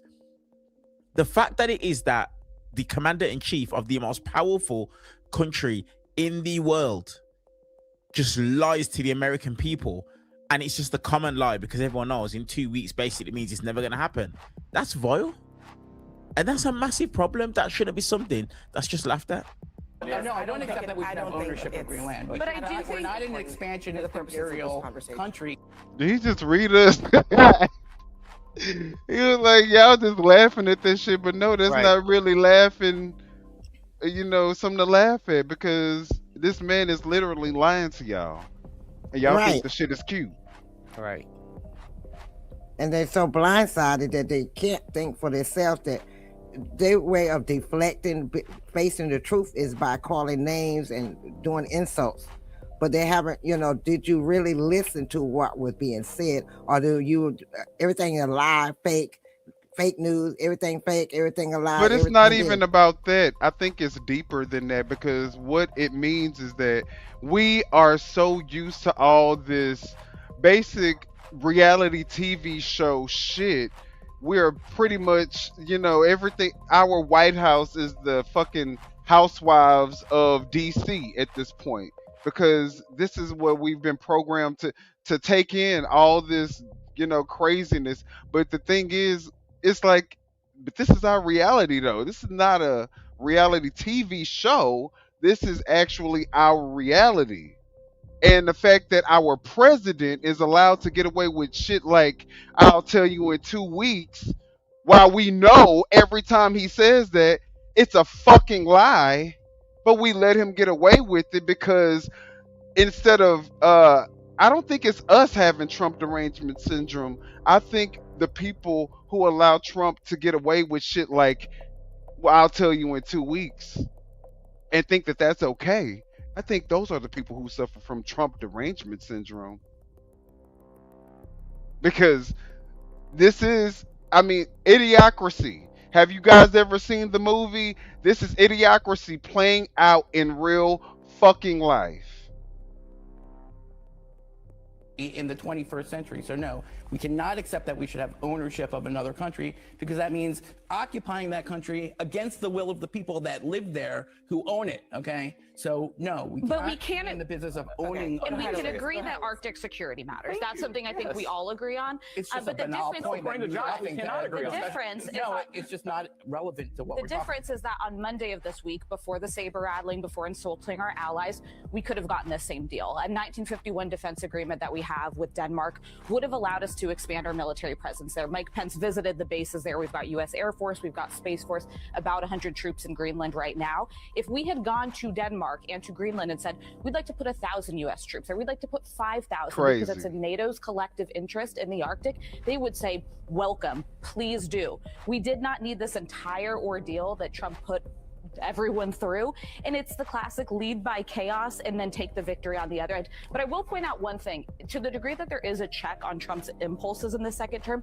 it is the stock market. Like that's what it is. He literally saw the stock market plummet. That's chilling, though, right? Well, I'm just noting. But we're talking about the stock market, like checking conquest. Like I get, okay, so look, what we don't want to talk about is that it's actually climate change that is making this whole thing a problem in the first place. That's very true. I know you guys don't believe in that, but Don't go too deep. I think the president's not going to be able to follow you down this road. But if Greenland were if Greenland were the only ally that Trump talked like this, he also says that Canada should be the 51st state. So it seems as if what he doesn't care about is relationships the United States has had for a very, very long time, and the way the most powerful man in the world talks to and about that point, real quick, let me just make a point. President Trump just distanced. He's not gonna care because everything is transitional. Minister, everything is transactional with him. You say everything transactional with him? Everything is about a transaction with him. If he Yeah, can't and make how he money, could benefit out of how it. he could benefit from it, exactly. So that's why he doesn't care about anything in the relationship. Look how he treat his staff. Look how he treat his family. It's all about the Benjamins with him. Whatever he can profit from or make money from, then that's the road he taking. Exactly. No matter what. Exactly. That's it. Exactly. Look, ever since you showed that video about meth, the chat is just everybody's on meth now. Everybody doing meth now. Yeah. I'm like, damn, that's all y'all hard on. It's the theme of the day, right? Hey, I didn't know we was gonna bring meth back in style. Hell, that wasn't the goal. You see what I'm talking about? 8th grade education. 8th grade education. You showed that one video, and the chat has now been it's lit branded up. in their brain. Right. That's funny. But this how DJT do it, baby. He brings the brain, baby, and they fall right in line. Fall right in line with it. Oh my God. That's how that's shit. show you how quick they'll follow anything. If they follow that one video to just go through this whole chat with meth this, meth that, meth, then that shows you how easy anybody can throw anything at them. Stand for nothing, fall for everything. Exactly. Yeah. Well, you know what? I just accidentally We all agree that Greenland is important for our national security and NATO's collective interest in the Arctic, they would say, welcome, please do. We did not need this entire ordeal that Trump put everyone.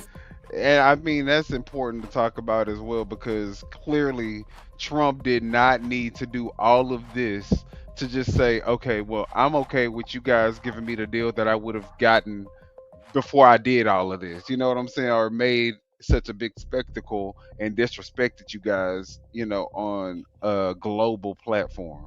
That's not how my bosses operate, though. See, that's why come he didn't do that. Well. Yeah. The Godfather handled things a different way. Okay, that part. Through, and it's the classic lead by chaos and then take the victory on the other end. But I will point out one thing: to the degree that there is a check on Trump's impulses in the second term, it is the stock market. Like that's what it is. He literally saw the stock market plummet. That's chilling, though, right? Well, I'm just noting. But we're talking about the stock market, like checking conquest. Like okay, so look, what we don't want to talk about is that it's actually climate change that is making this whole thing a problem in the first place. That's very true. I know you guys don't believe in that, but Don't go too deep. I think the president's not going to be able to follow you down this road. But if Greenland were if Greenland were the only ally that Trump talked like this, he also says that Canada should be the 51st state. So it seems as if what he doesn't care about is relationships the United States has had for a very, very long time, and the way the most powerful man in the world talks to that point, real quick, let me just make a point. President Trump just disinvited Canada's prime minister from his board of peace. This is a board of peace that's supposed to be about Gaza, but maybe he wants it to overtake the UN. So instead of Canada, one of our longest allies, he's got a whole bunch of other countries, including several whose citizens are banned from entering the United States. Pakistan, Morocco, Armenia, Kosovo, Mongolia, Azerbaijan, Uzbekistan. They're all in his board of peace, but they can't get visas to come to the United States. And can we really just take a moment just to think about that? I'm sorry for pausing the video again, but can we really just take a moment? He's created a board of peace, and a handful of the board of peace aren't even eligible to travel to the United States of America, the country in which he controls. He could click his fingers and every single one of them would be allowed visas to visit. Doesn't that tell you what it is that you need to know about this board of peace? It's BS. Canada is now being treated like what China and Russia ought to be treated. Yeah, it's a rogues gallery. You know, it would be a joke, but it's not funny because for to establish something like that, where you have to pay $1 billion membership fee, like it's a diplomatic Mar-a-Lago, it's absurd enough. And then to give it responsibility over the lives of 2 million Palestinians is a catastrophe and a harm to those people who really need urgent help in Gaza, and they can't get it because they got to be ruled by the Uzbeki Board of Peace, which is not like even a real thing. So it spells disaster for Gazans, who the whole thing was supposed to be about in the first place. We should remember 2 million Gazans can't eat because they're demanding $1 billion to join his Board of Peace, and that's the real issue. And then this thing is going to amount to exactly. Wait, did he say that Gazans can't eat because Trump is demanding $1 billion for them to join the Board of Peace? Mm-hmm. That's exactly what he said. Yep, that's exactly what he said. I guess MAGA okay with that too. Anything he does for the country, they feel that he's doing for the country. If he have to make sure that nobody come over here and we just stay in this little old country by ourselves, they'll be happy. And at the end of the day, he ain't putting a quarter in their pocket. Right. Ain't none of them getting an extra quarter. Everything He's high. taking them out. Yeah, everything high. He killing folks. He's taking all their quarters. Yeah, he taking all their the dimes, their nickels, right, their dollars, everything. They losing everything. And guess who he giving them dollars, nickels, and dimes, and dollars, and all that shit to? The billionaires. To the billionaires, to his billionaire friends. The haves and not the have-nots. To other countries and shit. Every time you hear him talk about anything or he do a press conference, he's talking about other countries. When is the last time he actually sat down, MAGAs, and talked about plans for the United States? Lately here, all his conferences about Venezuela, Qatar, Iran, Germany, France, Canada, Mexico, Colombia, and the list go on. But they ain't saying nothing about all the tech billionaires got titles in the military. That's right. And he doing something for the country, Foxy. That's not true. He's building us a ballroom. That's right. We get a ballroom that we'll never ever be able to afford for him to go hide in. So he is doing something for the American public. Oh, I forgot all about the ballroom. I forgot all about it. Thank you for reminding me. And be grateful for that ballroom. Right, okay. that you ain't gonna never get to see. I see it from a distance. exactly nothing. I'm also just old enough to remember when conservatives did not support the UN Human Rights Council because countries like Libya and North Korea and others have sat on it. We said, how could they be enforcers of human rights? And I think to have some of these countries represented on a board of peace is very similar and a bit hypocritical on our part. Next for us. So honestly, man, I continuously say the humiliation ritual just continues when you're MAGA, when you're a Donald Trump supporter or a bootlicker. Like, I can't remember his name, the guy that we can see on the screen in the kind of tan, beigey brown jacket. You know, Van Lathan really hit on a massive point, and it's interesting that nobody has really brought it up before. So kudos to Van Lathan. Like, this is definitely about climate change. The reason as to why Donald Trump is trying to explore this is because of oh my god, the name has literally just evaded me. Global warming. Because of global warming, we're seeing a lot of the ice that used to block travel channels from places like China and Russia. They've melted away, you know. But people like Donald Trump, like Republicans, MAGA, all of those guys, they don't believe in that. They don't. Honestly, that's the reason as to why I say it's a humiliation ritual to be MAGA, because it's all hypocrisy. It is all hypocrisy, and these guys do not want to admit it in any way, shape, or form. But the fact that it is that the stock market was the thing that made Donald Trump say, okay, you know what, maybe I need to hold my horses when it comes to this rhetoric I'm speaking in regards to annexing Greenland and why we have to have it, and why I'm even open to the idea of taking it by force. Because what the panel said is 100% true. The relationship has been damaged, and I'm not going to say it's been damaged beyond repair, but I just don't think that Donald Trump is going to be the best person to be able to try and repair it. You know, we see what it is that he's doing with this ridiculous board of peace, you know, trying to create his own version of the UN, but it's foolishness because the majority of the people, a large majority of the people that are on there can't even gain entrance to the United States of America itself anyway. So it just doesn't even make any sense. But it doesn't surprise me, because anything with Donald Trump, and the board of peace is fucking filled with damn dictators.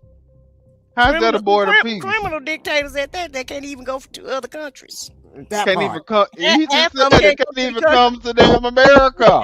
Wait a minute. Half of them can't go to each other's country at this point, include ours, because they got warrants out for their arrest. And so the fact that, see, these people, they speak in ways that they say exactly what they're saying. So whatever they're saying, it's the opposite, is what I feel like. The opposite of whatever they saying is the truth. So he calling it the board of peace, and I call it the board of evil, the demented, I call destruction, the board of Lucifer. Chaos. Lucifer. And like the board Vicky of said, Lucifer. look, like Vicky just saying, he's putting all the money in Qatar banking account. So all the money y'all think that he's getting for the United States ain't coming to the United States. It's over there in Qatar. Hey, the board of Lucifer with the Lucifettes. Exactly. Okay, Lucifer and the Luciferettes, baby. And you know what they're gonna do? They're gonna try to stronghold NATO. I feel like when this board is complete, think of the destruction that can happen. With him being the chairman, with him being that means that he is going to be the chairman even after presidency. Right. Yeah, because he's trying to keep power after he leaves the White House, because he got to leave the White House. He can sit there and play like he's going to be the president in 2028 all he want and fantasize, but that's not happening. No, that's so not he's trying to be the chairman of this board of peace that is supposed to be global. So just imagine if he tries to gain power over like NATO, if he tries to overtake NATO and through this board of peace. Listen, I don't think he want to do that, because none of those countries have nuclear power. NATO got the nuclear power, not the board of peace people. Okay, that part. He could FAFO, but guess who's FAFOing over? Us. Right. Unfortunately, we are going to have to pay the price of his stupidity, ambitions, and unorthodox behavior. That's the nicest I can put it. doesn't surprise me. Yeah, or that's doesn't shock that's me. a good, nice way. You see, this is a man who has absolutely no clue what he's doing, and I'm sorry. You know, the one thing that it is that he's actually delivered on, which is the border crisis, he's absolutely undoing all of the work he's done there, simply because people are now turning on the way that it is that they're going about it, because of the murders that it is that we're seeing of American citizens. He can't even deliver on that. It's absolutely humiliating stuff. But as I say, the humiliation ritual continues when we see Republicans and MAGA defenders try and come on television and try and defend Donald Trump in front of our face. But as I always say consistently on this channel, you can't defend the indefensible. Let me know what you guys think on this. Well, now this is somebody from Britain. Obviously, you can tell by the accent. But this is what they're saying about us out there, overseas. This is how they're looking at us, like this is indefensible. So, people can say what they want, but this is tearing down our nation. We worked hard. I'm pretty sure the people who are in here who claim to be patriots work hard to make sure that our nation remains the stronghold, remains the top nation, remains number one. And for us to become enemies with all the people who we've made alliances with, which are the reasons why we are number one, it's kind of crazy. It's outrageous to me that people are saying that, we are A-okay with everything that Donald Trump is doing, although it's tearing down not only our nation, it's tearing down the dollar, the value of the dollar. Our economy is breaking down. Nobody's neighborhoods look better a year into Trump's administration. Florida getting snow with the global warming. Right. That they don't believe in. And then when there was natural disasters in blue states, he was trying to withhold funds to help these people like they're not tax-paying citizens. Like, what do you got? And guess what? MAGA say, yeah, that's fine. We're okay with that. In fact, that's what we voted for. Well, some of those people were MAGA that was affected with the natural disasters. Yeah, and absolutely. So some of them had to change their mind. And once again, until it hit home, a lot of people are not going to change their mind, or until they wake up and they find themselves in Nazi Germany in 1950. Well, 1930 is when it started. So when they find themselves living like the Nazis did in Germany, then I guess that's when everybody will wake up, when it's too late. And then, it's always too late for America. We do everything, late. Right. We're late on everything. So, well, I think that we're gonna talk about that too, because it's so hard to even tell what direction we're gonna end up going in. But I hope that the people choose the right thing, and I hope that we go the right direction. But Lord, I just don't know. I'm so. Do y'all think that it's okay that we're there is a chance that in 2026 we could be facing a civil war? Yeah. Do you guys think that is something that is okay? If in the chat, do you guys think that us having the potential to face a fucking civil war is okay with you? Why you guys ponder on that? I thought MAGA didn't like war. Well, why you guys ponder on whether or not war is okay and whether or not the Second Amendment is okay and all that good stuff, let's look at Kristi Noem, because in her book, this heifer lies about something that is even, like, it wasn't even worth it to lie about, but she lied about it, and guess what? They caught her in her lie. So let's look at this clip and we'll talk about it on the other side. Talk about meeting some world leaders, and one specific one. Quote, I remember when I met with North Korean dictator Kim Jong-un, I'm sure he underestimated me, having no clue about my experience staring down little tyrants. I've been a children's pastor after all. Did you meet Kim Jong-un?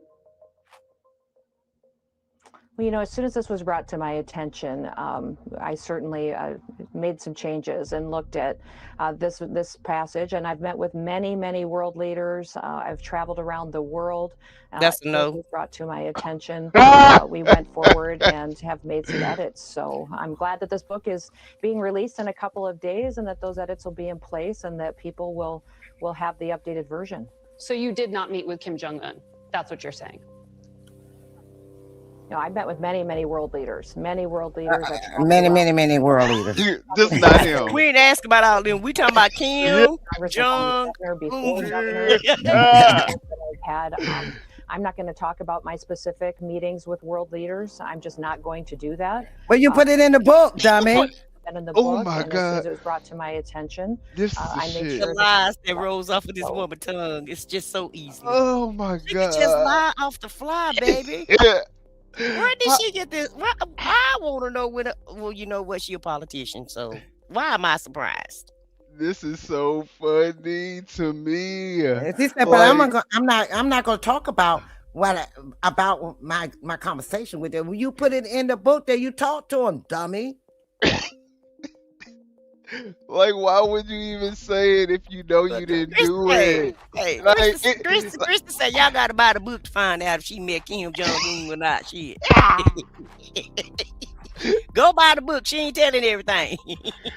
That is crazy. Well, this lady is something else. She is something else. If you would lie about something as small as that, though, Right. In a book.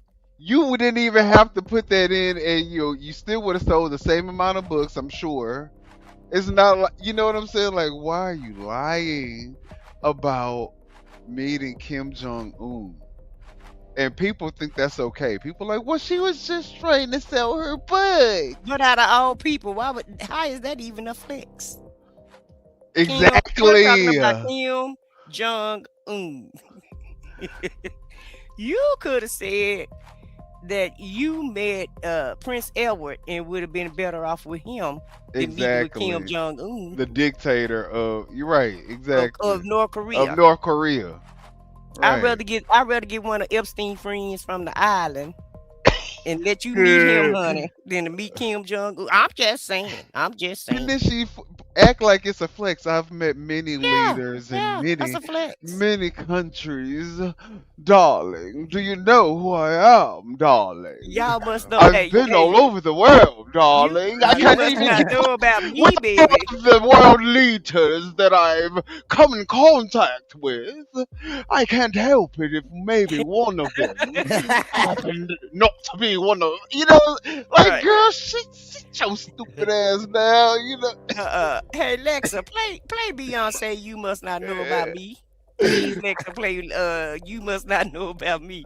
That is not a flex. It's not a flex. Talking about that you met a damn dictator that killed people and starved his people. That part. That's not a flex, ma'am. My thing is, at this point, I don't believe shit that is in that damn book. Okay. I don't believe shit that's in that fucking book. Now we ain't gonna be able to read your book, child, because you're lying on TV. You're right. Oh, you won't see it. Oh, you won't read it no more. You're lying about your sources. You're lying about who you met. Now we can't believe what you say, ma'am. Wait a minute, but then she said that you listen to what she said. She said once it was brought to my attention. So you how you don't know what's in your own book? Yeah. Right. And it's about to be published. Wait a minute, and I thought all publishers let you read over it before they even put it in a book. Fox, I'm gonna need you to catch up. That was the old way. So anybody can write a book. ChatGPT and Amazon will help you out. ChatGPT will write it, and Amazon will publish it. Blank period, whether you read it or not. Oh, okay. You need to catch up. You need to catch up with AI. I don't think you know the power of AI, baby. All right, well, let's look at this clip. It's going to talk about whether or not white people really have white privilege. Now, this is not us talking. This is coming from the white people. So we're going to see if the white people really have white privilege. And if there's any white people in the chat, y'all let us know what y'all think. Chad, that was yesterday they had. Back in a This is a meme. white supremacist agenda. What you say? I just said that was yesterday news when they had white privilege. We in a whole new day now. There's a whole new day. It's done in America now, baby. Okay. Why do you say that? Fuck off. No, me, dude. I'm You're not on here. Whose team are you on? Come on, man. This is Don Lemon. All right, man. All right. Well, sorry, brother. I'm so sorry. Like, really? No, I'm so sorry. On our team. Yeah. So why do you say that? This is a white supremacist agenda. They're not just going after criminals. I'm so sorry I went after you there. I didn't Come on. recognize Do I you. look upset? There's all kinds of folks out here with media. They're not just going after criminals. They're going door to door and they're targeting any black and brown person they can find. And all of America is next. If you live by a black or brown person, you're next. They're above the law. They outnumber our police. It's a you white here every day? supremacist agenda. No, You just today's your first. I live nearby. I've been out a couple times. Yeah. Yeah. But why do you come I'm so out? You sorry I could be went a- after you, man. Dude, it's fine. Why are you out here instead of like being in your warm, cozy house? Because there's a point where whites got to stand up and recognize that this is a white person problem, and we need to represent our black and brown neighbors and disavow MAGA. Yeah. We need to put an end to this. We need to put an end to this. We fucked up so bad. This is the end result of all of the bigotry and racism that we have been putting up with for years. This is the logical conclusion. What do you think is going to happen? Where does this end? How does it end? I don't know. What do? Yeah. I talk to anyone who will listen, and I disavow every MAGA person I've ever known. They have no place in my heart. This kind of hatred. Yeah. No, if you can't stand 10 toes down and say that trans people, black and brown people have a right to exist and that women have a right over their own body, then you have no place in my heart. Everything that man just said. 1,000 goddamn %. What? Well, before we get into what he got to say, what y'all think about what that man said? That man is absolutely right. If they're killing young mothers, white ladies, that's mothers, and they're killing veteran nurses, no one is exempt. No one. Anybody can catch it. And so it's like crabs in a barrel. Once they get through eating up, the black and the brown people, then they're coming for you next. And we made a joke about it, but it really is gonna be the haves and the have-nots. It is. Right. It is. And that's basically what we're going to. It is, because look at the It's not situation. even about race anymore. Nope. I mean, It's it not is about about race race. It anymore. always is going to be about race with, white people, because there's always going to be white people who are racist and want to, rule over a class, a racial minority of people. So, unfortunately, white people are the most pretty much dangerous race out of all the humans. They're the only ones that go after every race of people probably have had to deal with white discrimination, racism, slavery. I mean, it's Jim Crow. At some point, white people just have to understand, like, y'all race is fucked up. Well, the guy said it also, Minion. He said that the white race is the reason why we're in the space that we are today, because of the white privilege, right? And so for so long, a lot of white people, and I won't just say white people, a lot of just all people have sat back on the sidelines and just, if it's not happening in your front To door, them, right? then they don't care. They're So- never going to be the person on the receiving end of it, because none of the other races believe in these cold-hearted, evil ideology, like their belief system. No one else believes in these type of things except for them. Right. So And they'll so they- never be on the other receiving end, so they'll never really feel like they need, Well, up until now. Up until now. Up until Up now. until Let's now. make You're that right. disclaimer. Let's put that disclaimer in there, dog. But the tactics that's been used has Up been until used for now. their benefits for this whole entire time. Right. Everything has been for them up until now. Now it's a new game being played. And Right. so I heard what he said about, white people gonna have to help get them out. I really feel like MAGA is gonna have to help get us out of this mess also, because they're part of the reason why we're in it. QAnon, MAGA, and white supremacy, and just other white people that just sat back and did nothing and just allowed all other races to be desecrated the way that they have been and treated. Just let the other races get treated like shit and don't say anything because they want to continue to use their privilege card. Because they were as long as they continue to have privilege, they would have never been out there had it not been for white people, being murdered in the street. Yes, And unfortunately that happened, and I really wish it didn't happen. Right. But we wouldn't have seen the outrage that we've seen if it wasn't for white people taking those bullets. Yeah, because it's several black people that's taken plenty of bullets by regular cops, and they've been exonerated from it, and nothing has happened to them, and not that many people were outraged because it wasn't a white person, unfortunately.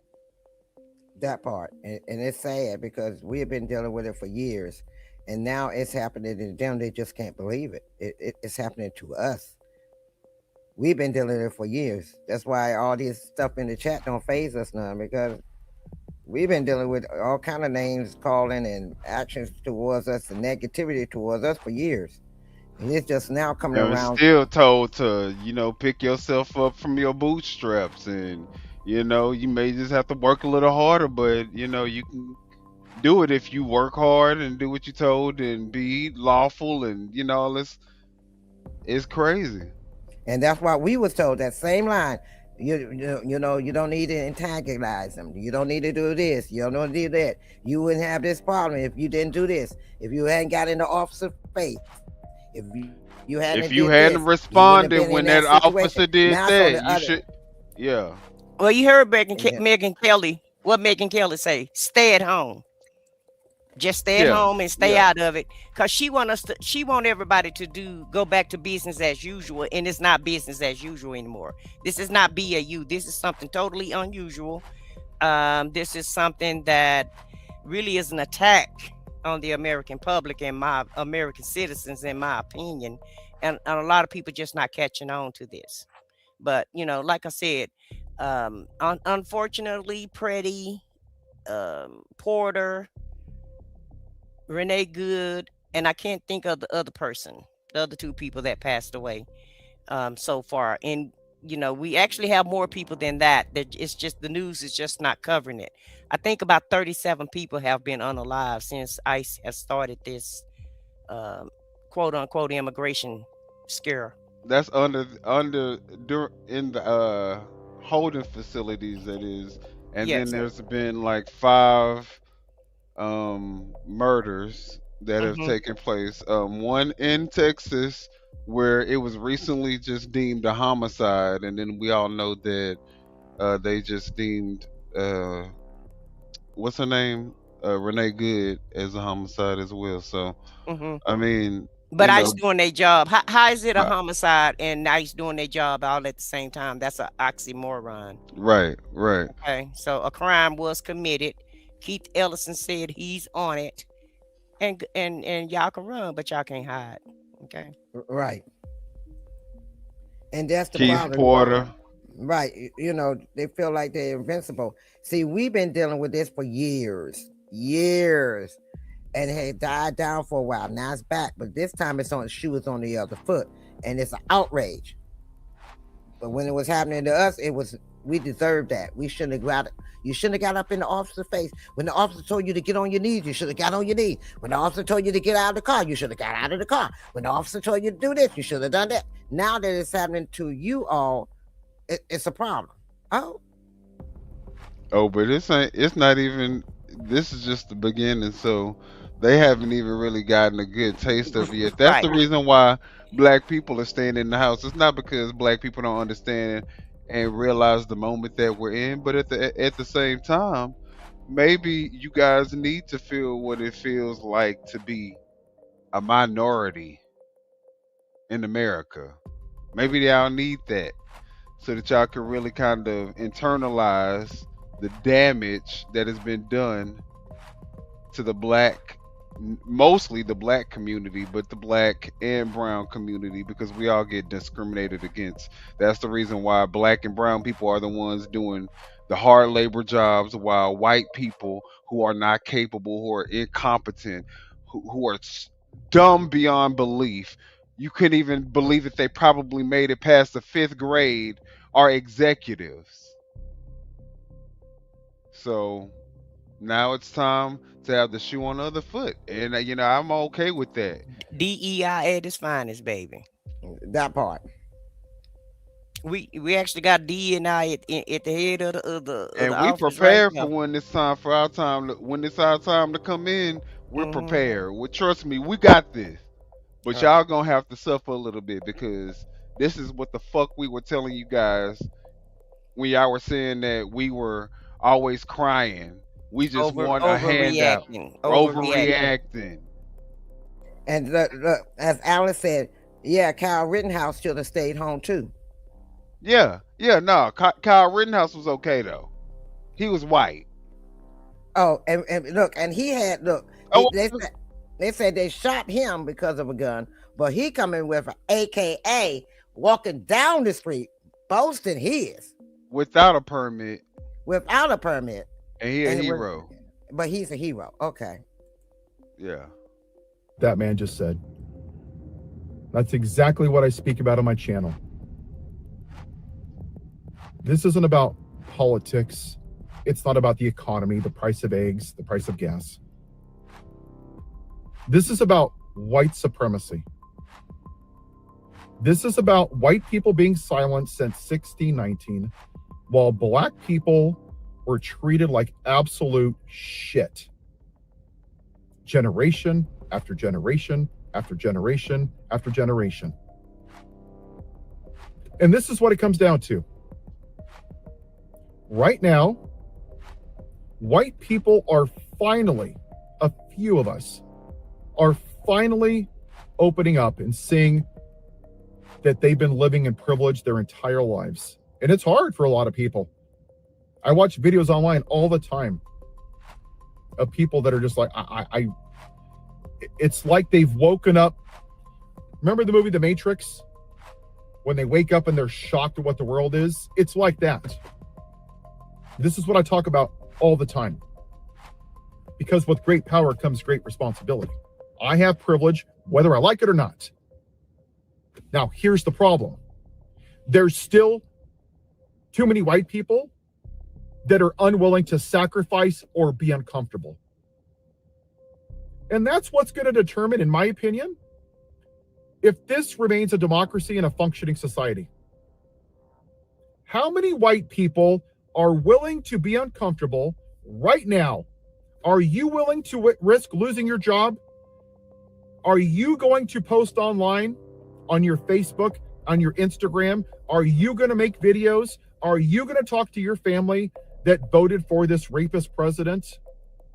Are you going to sit down quietly, as we've done as white people since 1619, because it doesn't affect you?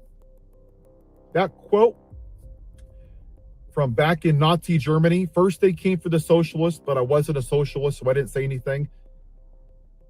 And then they came for this group, and then they came for the Jews, and I didn't say anything. And then they came for me.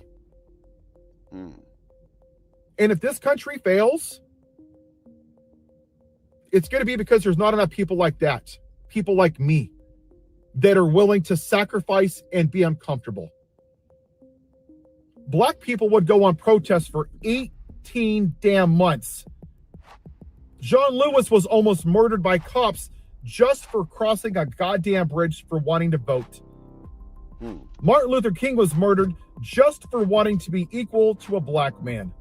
A white man, he mean? He meant a white man. Claudette Colvin just passed away. I'm going to make a video about that. She was a 15-year-old black girl that sat on a white bus. And that 15-year-old black girl had more balls than most white people in this goddamn country right now. Because you're not willing to stand on business and do what's right for the betterment of this country, because you're still thinking about yourself. Yeah. And that for the better, that's the key word. And see, that's the thing that a lot of these white people don't understand. It's not for the betterment of the fucking white race. You fuckers can't do it by yourself. Y'all needed us to build this country. Do you think that the billionaires and the billionaires, once they get AI, need y'all? If anybody, do you think if they need workers, they're going to depend on white people to do the work?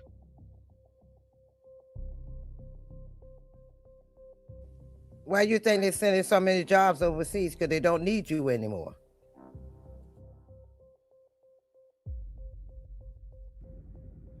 Thinking about yourself and saying, I'm not going to talk because I'm going to have consequences, that's white privilege. You have the privilege of sitting silently. You have the privilege to do nothing. That has nothing to do with your economic status. Privilege is not being called the N-word, not having your house redlined, not having your great-grandparents in somebody's will or hung from a goddamn tree. Privilege is not having to give the talk to your kids. Losing a job because your name might be black. That's privilege. And if your bullshit excuse is, oh, I have this friendship. If you want to be friends and you value a friendship with a family member or a friend who is fine with people being racially profiled, who supports a president who rapes women and little girls, you might want to look in the mirror, because maybe the problem isn't your friend. Maybe it's you. I picked what I'm going to do. I've lost friends and family. I've lost business because of this, and I don't give a damn, because I'm going to stand on business. So white people, that's the question. Are you going to be on the right side of history, or are you going to be on the white side of history? If this country fails, it's because not enough white people stood on business and were willing to be uncomfortable and sacrifice your personal privilege for the right of this country. Have a good day. It's so funny how you end it with have a good day. They're so nice. White people are so nice. That's one thing I will give them.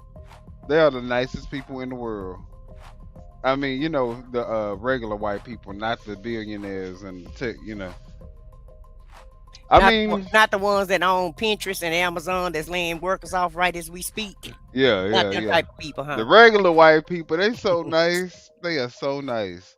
Yeah, but it's not about white and black and brown or whatever you are. It's really about, do you want to live in America as is, not even as is now, but like it was 4 years ago, when everybody was kind of minding their own business and doing their own things and just going to work and, making it the best way they can? Or do you want to conform to a dictatorship and fascism? Do you want to, conform to that and Nazism? So right. It's a stark choice.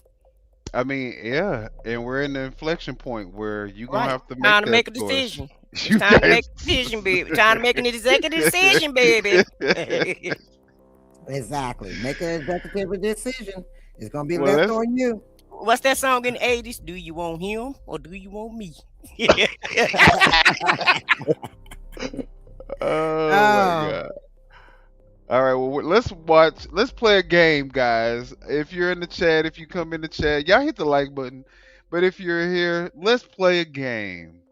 I want you guys, we're going to watch this game play out. We don't actually have to play it for real, but let's watch it play out.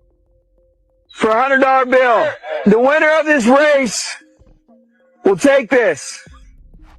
It's a $100 bill.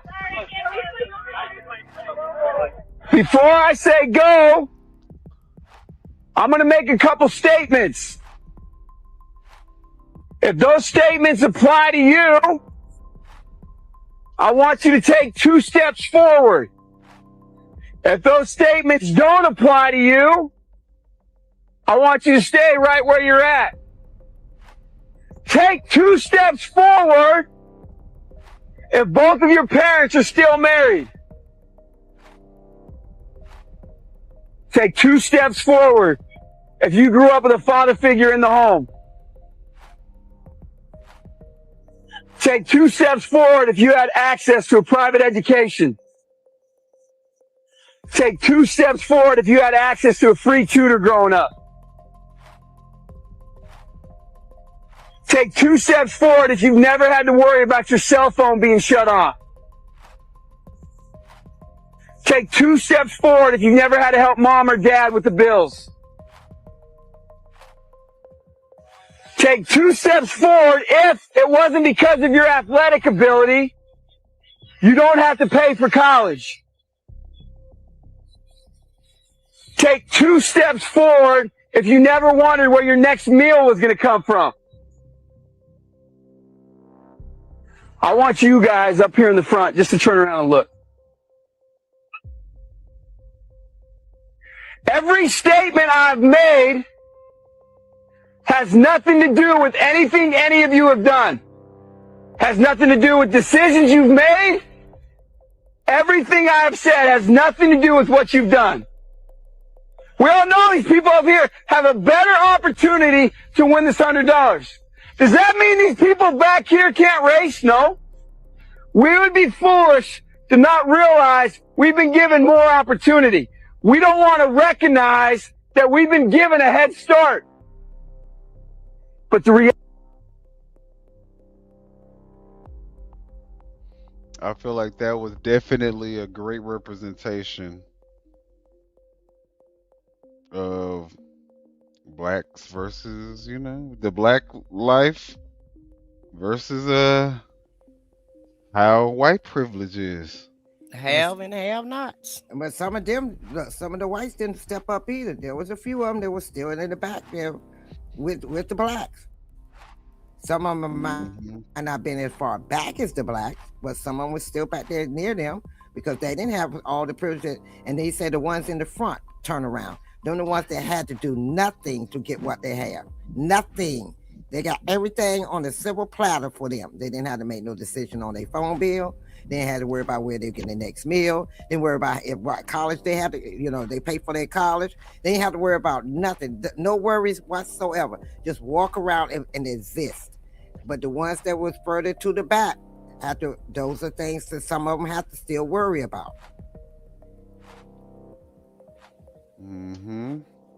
So yeah, just some food for thought because let's finish out what he's about to say. reality is we have. Now, there's no excuse. They still got to run their race. You still got to run your race.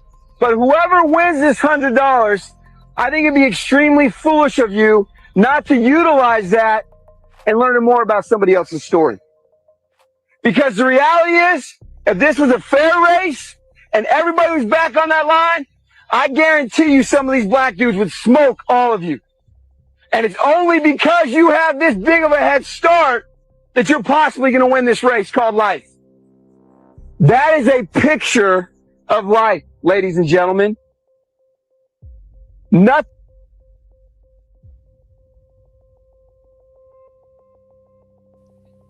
All right, guys. So, and you. What what a comparison in layman terms, and those kids are gonna get it. Right. They get that head start in this game called life. Right. And look how sad the other kids, that the have-not kids. Look, did you see how they look when he was asking those questions? They look like they was embarrassed, or some of them even kind of look surprised, like, I can't believe this is happening right in front of my eyes, and I'm not realizing it, because they look like they were mesmerized, as if they didn't have a clue either that this was going on. What do you guys think about that? Well, Tamika says black fathers abandon kids. We don't work hard on education. We run fast. So it looked like a lot of kids didn't grow up with their father. So based on that analysis and based on what we just watched, a lot of it looked like a lot of black guys are abandoning their kids also. Yeah, there was a white But one. why do you think that? But I think that okay, yeah, there may be white families, but I think that it's systematic that black men aren't in the family like that. I think that they've promoted that so that it is that way for black people to think that being a dad and a husband isn't even cool. They think that being on the streets, having a whole bunch of hoes, you know, being a D-boy, being able to have a whole bunch of stacks in your hand, that's what you need to be focused on, and that's by design. Well, some of them, but a lot of black fathers are in jail also, incarcerated. Okay. And so the government purposely took the black man out the home when they started welfare so that they could push this narrative that black fathers don't care about their kids. And yes, it was some other, you know, some of those white kids' father wasn't at home either. But, you know, you have to understand the news, the psychology of it all, because if they just put everything about black people on TV, yeah, it's going to make us look bad. But that's not true, though. Not all black fathers abandon their parents. A lot of them do, but I wouldn't say all of them do. And I would say that ads like the one that, you know, Kristi Noem went ahead and promoted that say, you know, Dakota, South Dakota, meth, we're on it. You know, that I feel like though a lot of white people in these smaller neighborhoods have squandered their generational wealth on, you know, things that they probably shouldn't have done, and a lot of them are kind of at the same level that a lot of black people are at right now. So this is a point where they do feel a little bit more threatened by black people. Right. You know, when we were squandered going through their wealth. When we were going through the crack era, they were going through the meth era. And it tore up a lot of their families with this meth. And the sad part is, it's got to a point that look at the drugstores. You got to go and get sinus medication from behind the counter now, because you can't even put it on the floor because of the meth. So, you know, that has messed up some of their families too. So we can't sit back. You know, they can't sit back and say it's all black. You know, in the chat talking about where the black fathers are. Now a lot of the black fathers are standing up. Well, let's look at this person and let's decipher if this is what Trump derangement syndrome really is. Because I think we just have critical thinking skills, but, you know, maybe this person is what critical thinking is. What did you think when Joe Biden suggested that COVID could be cured by shining a bright light inside the body? It is very sad that Joe Biden is clearly a dementia patient. Okay, I'm so sorry. These are not, I got my notes mixed up. Can I ask you this question? Can we start over and me ask you what, okay. What did you think when Donald Trump suggested that COVID could be cured by shining a bright light into the body? It depends what that technology is. Child. So he not demented, huh? Yeah. He don't have dementia. Because Trump did it. He's talking about some foreign new technology, you know, that we don't know about yet. So, they made an orange Kool-Aid at its finest. She drank a quarter of that Kool-Aid. Look, all she heard was the name Biden, and he did. When they said Trump, then they said, well, it depends on. It's a difference now. If it's Trump, it's okay. We got to figure out what technology you use. But if Biden, it's cynical. You know, radical. Y'all just listening what to are the you name. talking about, Curtis? Yeah, what are you talking about, Curtis? Because you talking about I got this whole channel shut up. What are you talking about, sir? Can you at least call the number and shut us up? I don't know what you mean. Okay. With all this typing in the chat. Quit all that typing and call in. We trying to do a show. All right. Talk about we got. I think they said that Curtis is a bot, but I don't think he's a bot because I've seen the phone. He's on his phone. Oh, okay.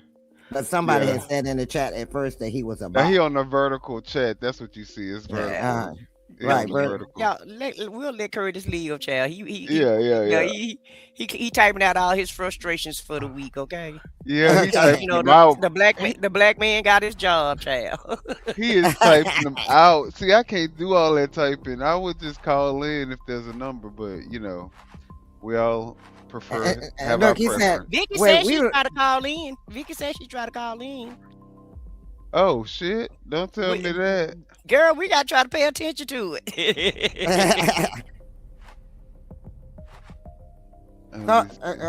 Try it again, Vicky. Hold on, actually,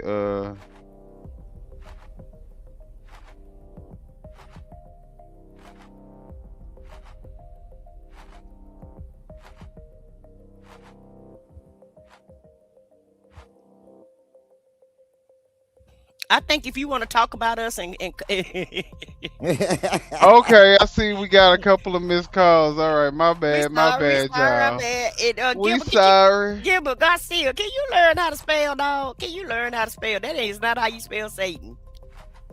All right, I'm gonna call y'all back. Let me see.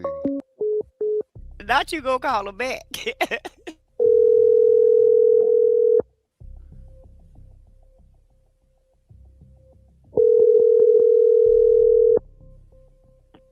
Hello. Yo, what's up? You called? This off the record? No, you got the wrong number. Oh, okay. It's on our call ID. We got the wrong number. What's up? Hi. Can you guys hear me? Yeah, we can hear you. Hey, Vicky. Okay. All right, good. Good evening, guys. Good evening. I forgot what the topic y'all was talking about at the time I was trying to call it, but damn near an hour ago. That is so funny, and I'm up here talking shit like that's so funny. Shit. That is hilarious. What's going on? Not much. I'm just listening. I'm glad you guys are bringing up all these various topics about this. I'm just sitting here like, I was watching a video today. It's and someone put it very poignantly for me, like how we're just like you as some of us as Americans are constantly living at a point of we're just looking at we can't just live our lives from day to day. We have to look at we have to live at a state of red alert because we can't just look at the news and just say somebody lost their dog. They're looking for little Scooby over here. We're constantly looking to see what has he done now. Absolutely. And it's worse than what it was the first time. Yeah, I totally agree. And I don't know am I connected? I can't hear them if they're talking. We wasn't saying anything. Can you hear us? Are they talking? Yeah, they are. You can't hear them? I can't hear them. Oh man. Okay. Let me see.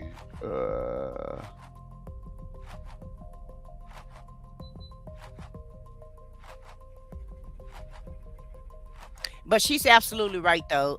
It's so much else going on. Can you hear in that? the news. No. It's so much else going on in the news, and we're not even paying attention to all the things that's going on. It's 3 little boys that was drowned in the pool in Texas. I know what it was. They said, just while you're trying to fix it, they said we're living like most of us are living at a point of survival mode or in crisis mode because we never know if today's the day that his mind is so gone and nobody's stopping him, and they're not trying to impeach. They're not trying to get him up out of there. We can't trust JD Vance. We can't. There's nobody that you can literally trust in the government to stop this. And he just keeps pushing and pushing and pushing and pushing to see what he can do. And like the fact that he has money just sitting over there in a Qatari bank account, well, it's mine. Well, I'm going to control it. It's just absolutely mind-boggling to me. I never thought that we could get to this point in this country. Yeah, I mean, he's amassed, a $5 billion net worth since he's been in office. I'm pretty sure more than that at this point. While regular average Americans are still struggling, and even more so than ever at this point. In addition to knowing that all of our tax dollars not only are going to making him richer, but these other helping out other countries. So there's a lot of stuff that's going on right now. I think that the people are finally waking up to, and they're like, no, we can't deal with this.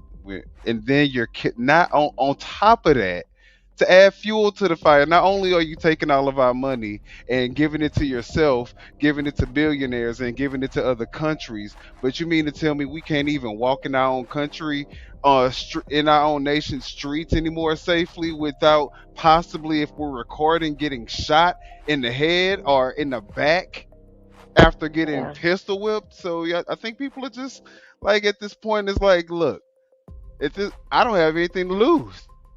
Because if we continue down this path, I feel like people understand that if we continue down this path,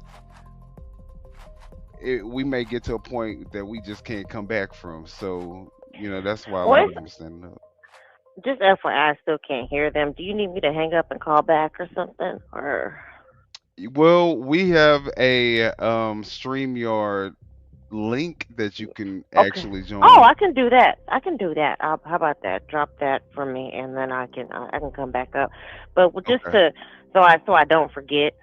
Damn it! And I just forgot the point. Okay, I think that it is getting to that point, and it's getting to that point where people are just gonna his staunch followers are like, I don't give a damn about no damn ballroom.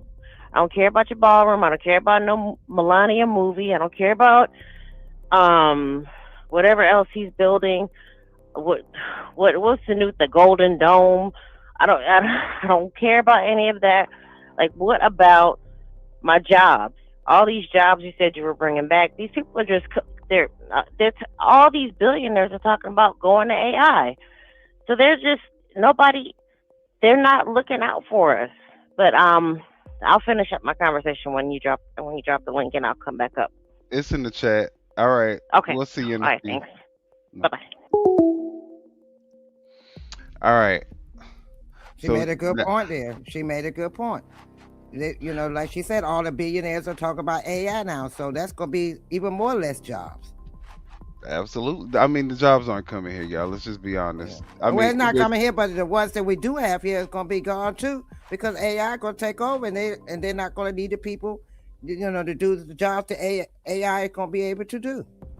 Yeah, but I mean, people thinking that taking these illegal aliens out is just, going to make.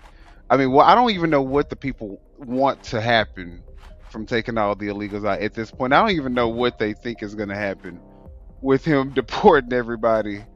I don't even think they care at this point. I think they just, he said it, so that's what we're going to do. Yeah, they don't care if they have humanity or decency or following laws. This dude could just do anything, and it's just quite okay, no matter what. Yeah. If he break the law, that's fine, but you still got to follow the law. His whole administration is corrupt. The man he put in charge of DHS took a bribe of $50,000. Nobody care about that. Nobody care about anything. But when Hunter Biden was working over there in Ukraine, and he made $50,000 a year off of a job, job actually working, everybody had a heart attack over that. Exactly. They all had a heart attack over Hunter Biden having a job in another country. Trump could literally do no wrong. Trump literally made $1 trillion in 1 year under their watch, and nobody has anything to say about that. And now his wife trying to promote a movie. That's flopping. People going to say, Hon, what movie would you like to watch tonight? Well, you know what? Let's go watch Melania Trump. They asked her what, like, Melania, what do you First Lady Trump, what do you think about the what happened in Minnesota and what's going on? What about peace? I want peace. I want peace. I don't think that it is good. I pray for peace. Like, Right, and this is our first American lady. Oh, she's supposed to be an American. That was on She can't even Epstein talk Island. fucking That was English. that Started off under Epstein's tutelage. Yeah. Yeah. And not only Epstein. Remember, she was a model and over in Russia. Yeah, that's how they met. That's how Epstein met her. He messes with the dignitaries and the foreign, people who. And you know what's funny? I forgot. It was Elon is going to be very much involved with the Pentagon now, and Right. I listened to Grok. with Grok, and Grok is. I listened to the Tesla earning calls today, or some of it. And I'm like, the dude's whacked out of his mind. He's high as hell. You could tell he's high, or I mean, he wasn't as bad as he usually is, but he was loaded. He's a freaking K addict, so he's usually gone. So these are the people that are in charge. And here's my thing with the Democrats, and this is what I want them to focus on. Like, how with Obama, he was very much relatable, and I think with how with Trump, how he got his message across is that he speaks very much in layman's terms, and it appeals to the average American. He doesn't care about being insulting. Not saying Obama was like that, but I'm just saying it relates more to the average person. So a lot of the bulk of our population, they don't have a continued education. They don't have that, so they relate more to this plain language of speaking, and that's why I think that's why his whatever he was talking about during his campaign got across so well. And I think the Democrats in the next presidential run need to really focus on just being relatable. Don't talk about all this extra ordinary stuff, because there's not all these policies. Yes, we do need to hear about policies, but try to be as relatable as possible to the average person, and it will come across as better. Don't come across as a stiff. This man, he just came across, and he speaks like he's never even gone to college. He speaks like an idiot, and you could tell his mind was bleeding out of his brain even then. But still, they need to really work on their messaging. That's one thing that the Republicans do well, is their message. They put money into the messaging. They may not do anything else. They'll steal all the money, but they put money into. Let's just be clear, because the messaging that they're using is the most divisive. Most, we're talking about the radical. They're using the most radical messaging, most polarizing messaging. They called the nurse veteran. The nurse at a veterans hospital who was murdered. They called him a domestic terrorist who wanted to come there and do maximum damage and massacre office like these. That's the language that they were using. I know. All dog whistles. Yeah. And go ahead. I'm sorry. No, I'm just saying. I don't think I want the Democrats to talk like that. And I think that I don't want them to talk like that. I'm saying just like when I'm saying messaging, I'm meaning it more like just use common, like common language, to where it doesn't come off like political speak, because that to me, that seems like where they lost him, because he wasn't really speaking about anything when he ran for presidency. Yes, he was he talked, well, no tax on tips, it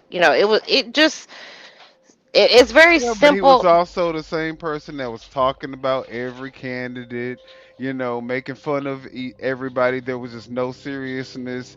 He's like Mhm. crude and rash. I mean, I And think that's that what a lot of people, people want to hear. that's the problem. I think that the fact that he is the president speaks to what the problem is with this nation and the reason why we're in a space where we could potentially be going down a road to where we could have a authoritarian, government. We are going to.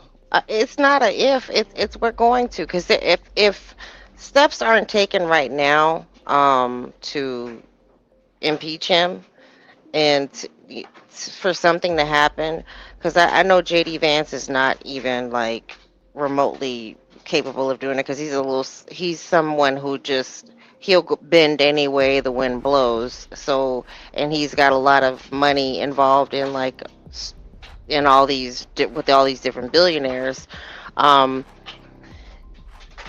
if steps aren't taken right now to take action on this, but one thing I can say about this, it seems like they're imploding from the inside out. They're starting to blame each other for these for the recent events of the nurse being killed, and the other young lady being killed. They're blaming everybody else except the ICE officers who actually did it. But Kristi Noem has to take blame. What's his name? Greg Bovino has to take blame. He has to take blame. But they're starting to implode. They're starting to blame each other. But Oh yeah, especially now that Trump is getting all the backlash that he's getting from it.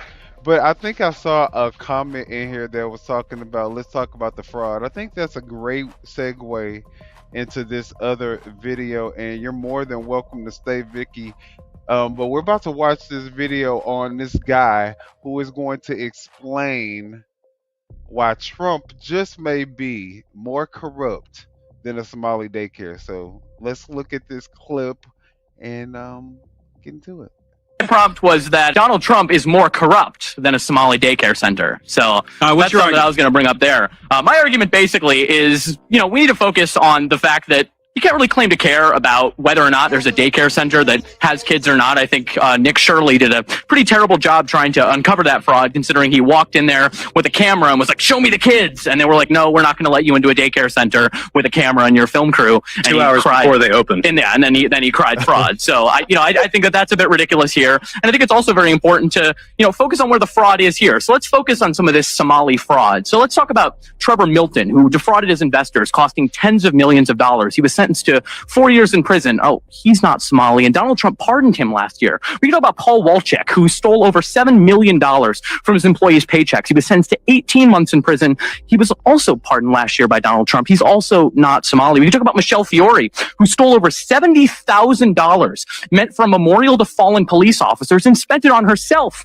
including her own cosmetic surgery. You guessed it, Donald Trump pardoned her last year. We can talk about Lawrence Duran, who ran the largest Medicare-related fraud scheme in history. Yeah, there's a few more. It's a long list. It's a long list here. He led the largest one there. Yeah. We could talk about Philip Esteformis, who orchestrated the biggest criminal Medicare scheme in history, over $1 billion in fraudulent claims. We could talk about David Gentile, who defrauded over 10,000 investors of over $1.6 billion.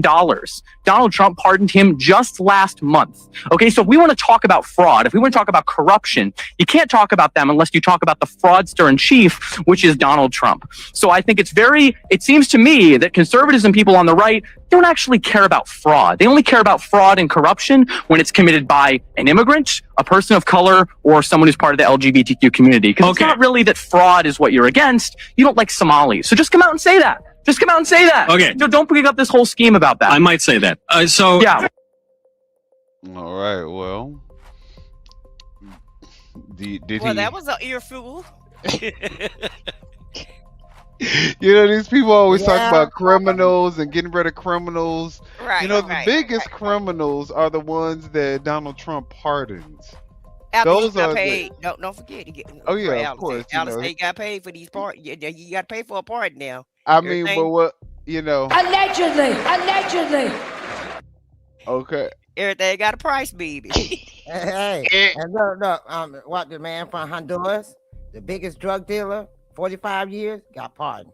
So now he back out here slinging drugs again, allegedly.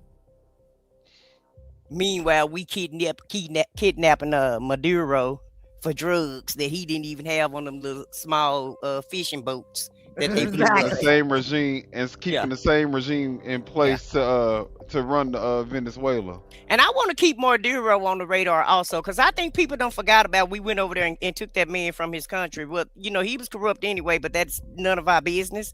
Because if we're gonna go with that logic, how would we feel if somebody come over here and abstract Agent Orange and take him to another country? I really wish. I don't think that's a good. Because this is what. That's not a good example, is it? No. We can only hope for something like a miracle, like that. Oh, so we waiting on that one. Okay, my bad. For a miracle like that, right? Yeah, right. Erase that. But I'm just saying. They took him and his wife. Right. They sure did. Can you see Trump and Melania gone? Man, this place. What did I do? I bet people will probably be celebrating in the streets. That'll be the biggest party. That'll be the biggest party America ever had. I mean, like, when they start talking about fraud and like, oh, you know, these are bad people. When I sit and because you find out about these secret pardons, like, much like afterwards, later, like, in the middle of the night, he pardoned XYZ who was convicted guilty of committing XYZ fraud, and then he's like, I didn't know, you know, it was just put in front of me, I didn't know, you know, I was told that this was a Biden thing, so I didn't know. So why'd you sign it? You don't look over your pardons? So that should tell you something right then and there. You're not even looking over the people that you pardon. And I want to know. Okay, I want to know what. Stephen Miller, the real president. Right. I'm gonna tell you how he checked that. I'm gonna tell you how he checked that, Vicky. He looked at his bank account and say, okay, yes, the money deposited, it cleared, so now you can get a pardon, allegedly. Right. You know what's crazy? I mean, just to touch on your Stephen Miller point, I have when I go comments up, I say President Miller made this decision, and President Miller, because it really is President Miller, and Katie Miller is the first lady, the real first lady. But I want to say something about the pardons are definitely are serious, because he's just letting these people go, and they can go back and do something. But Stephen Miller most definitely is like in control of these things, and his decisions are the ones that are costing us a lot. His decisions and him just blowing smoke up his tail are the ones that have gotten us really into this, because that man is. I'm dealing with a couple people who have dementia and Alzheimer's. They don't know. What they remind me of? The inverse of Jafar from Aladdin and whoever the emperor was, whatever his name was. They remind me of the inverse. Well, no, that Jafar and that man from Aladdin, I think, because Jafar was evil too, right? Yeah, Jafar was evil, yeah.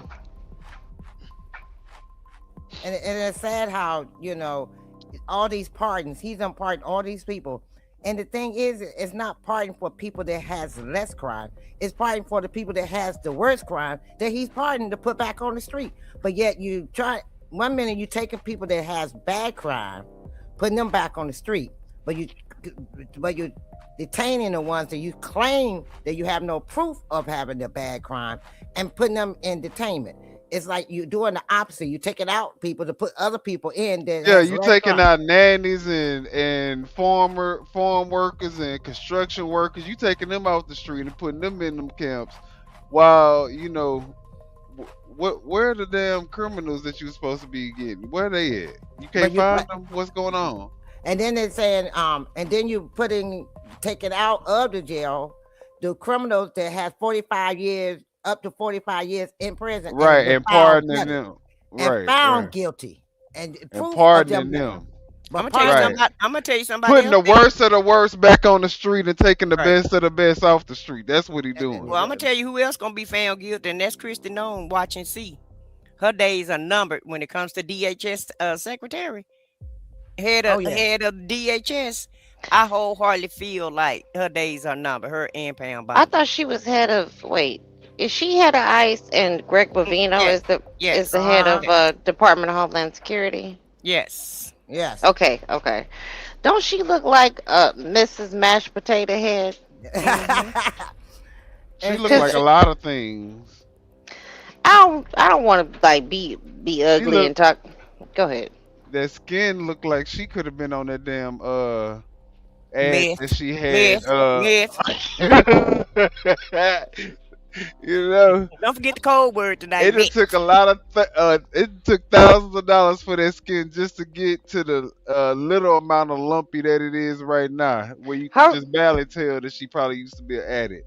Her face looks like a loaded baked potato, like it just like a loaded mashed baked potato when they fill it back up and stuff it with cheese and the onions and all that. When I look at her, it doesn't even it doesn't move. And even the what's the one that does all the speaking? Pam Bondi. Not Caroline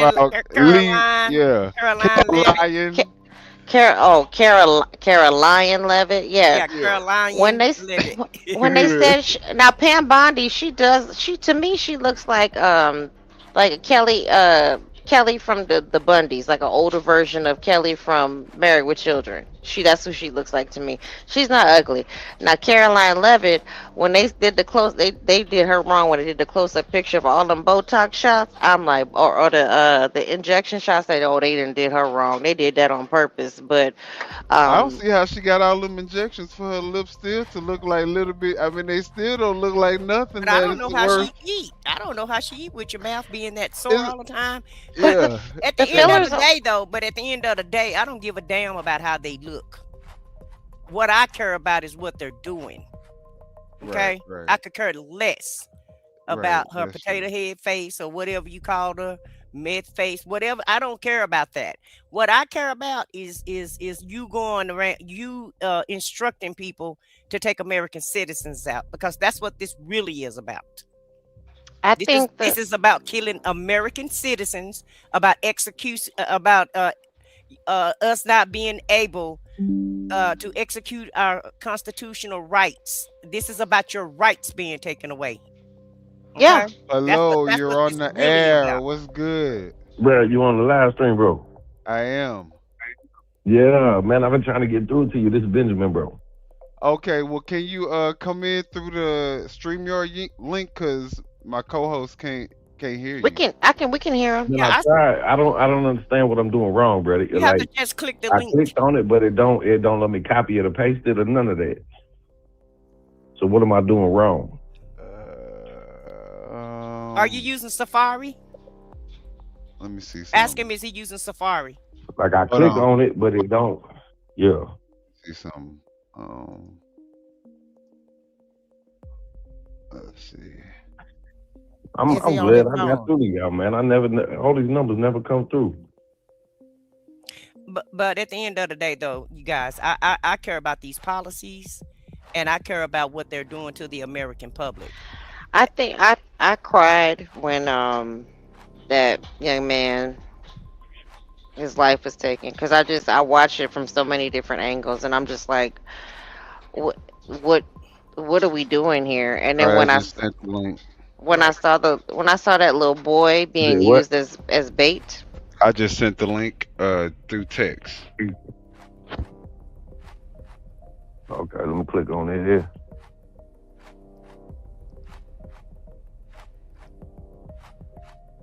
Oh, is he on the vertical screen? I'm not sure. Probably. Who is it? Benjamin. Let me see what he on. Yeah, that's me. Yeah, he's on a vertical screen. That's why probably why he can't come in. Okay. I mean, whatever you sent me though, it's working though. I just gotta set this up real quick. All right. Well, we'll see you in a minute. How many people you got in the room right now? Well, it's like 5 of us. Well, 4 of us. You'll be 5. Yeah, for sure. All right. When I saw the young man not the young man, the little boy being used as bait, it broke my heart because and then they shipped him off immediately to Texas. And I'm seeing all these videos of just ICE just being out of control, talking to people like they ain't got no sense. And if you get loud with me, I'm gonna end your voice. Just different things like that. It's like yeah. Where I understand police and You I raise get your voice, I erase your voice. That's what that's you yes if you raise your voice, I erase your voice. and the crazy part is that he had an accent. It's like, wait a minute, where were he you a fucking born? foreigner. And they got a story, and they have a story for everybody. It's a story for everybody. And then he even said, one of the ICE agents said, haven't you seen what happened to the young man? You want that happening to you? Then we will eliminate you. Well, we got Benjamin on the live. I mean, they already heard you anyway from when you was called in, but yeah. Hey, Benjamin. Hi, Benjamin. Hi. All right, we're gonna let him get his audio together. But while we wait, y'all, not only, of course, we already know what they're doing, but let's look at what the world, like Greenland, is saying about Trump. Trump deserves the Nobel Peace Prize. Yes, Mr. President, you are a true peacemaker because your threats have actually brought Denmark and Greenland closer together than ever. Oh, it's too tight. No, Brad, come. Who knew a colony and its colonizer could be friends after all these years of tension? And I'm not a Danish colonist. I'm just an immigrant, right? Take responsibility or ice raise the ice. Get the hell out! Greenlanders, Danes have always been kind of toxic. It's like being with someone who lies, cheats, and has zero morals. Milana knows what we are talking about, right? All things considered, there's nothing as unifying as a common enemy. That's how you make peace. You want peace. A little piece of Venezuela, a little piece of Greenland. You goddamn piece of shit! Vi har lige aftalt så godt som det ikke kan med store bogstaver. Ja, han er en kæmpe lort. What's up, guys? The subtitles! Stupid subtitles! Yes, Denmark deserves the Nobel Prize, but you, Mr. President, deserve the Nobel Prize for uniting us against you. Still too tight. No, it's not. I mean, that's gold right there. Like, that's what the world is thinking about us because of Trump. Hi, We Benjamin. bringing other people together. How you doing? Hi, Benjamin. Can y'all hear me right now? Yeah, we can hear you fine. Okay. So where y'all from? All over. All over. I'm out of Illinois right now. Oh, okay. Oh, you saw the number. That's why you was asking. Well, what's on your mind? What's on my mind? So I just want everybody to be peaceful. You know what I mean, man? It's a crazy world we living in right now. I mean, of course, we want everybody to be peaceful too. I mean, but what you think about what's going on right now, though? Do you agree with ICE or? Man, I don't. Okay, look, I don't agree with nobody being shot right now. Don't nobody need to die. But at the same time, y'all work, right? Everybody on this chat, y'all be working, right? So we pay taxes. Don't nobody need to be here illegally, right? Illegally. Now, if you come over, look, if you set up the this and that and you get in the country like you supposed to be, I'm all down for you. You coming to my barbecue right now. I mean, I can see your point. I definitely think that everybody who come into the United States, especially if you're here to stay, should come legally.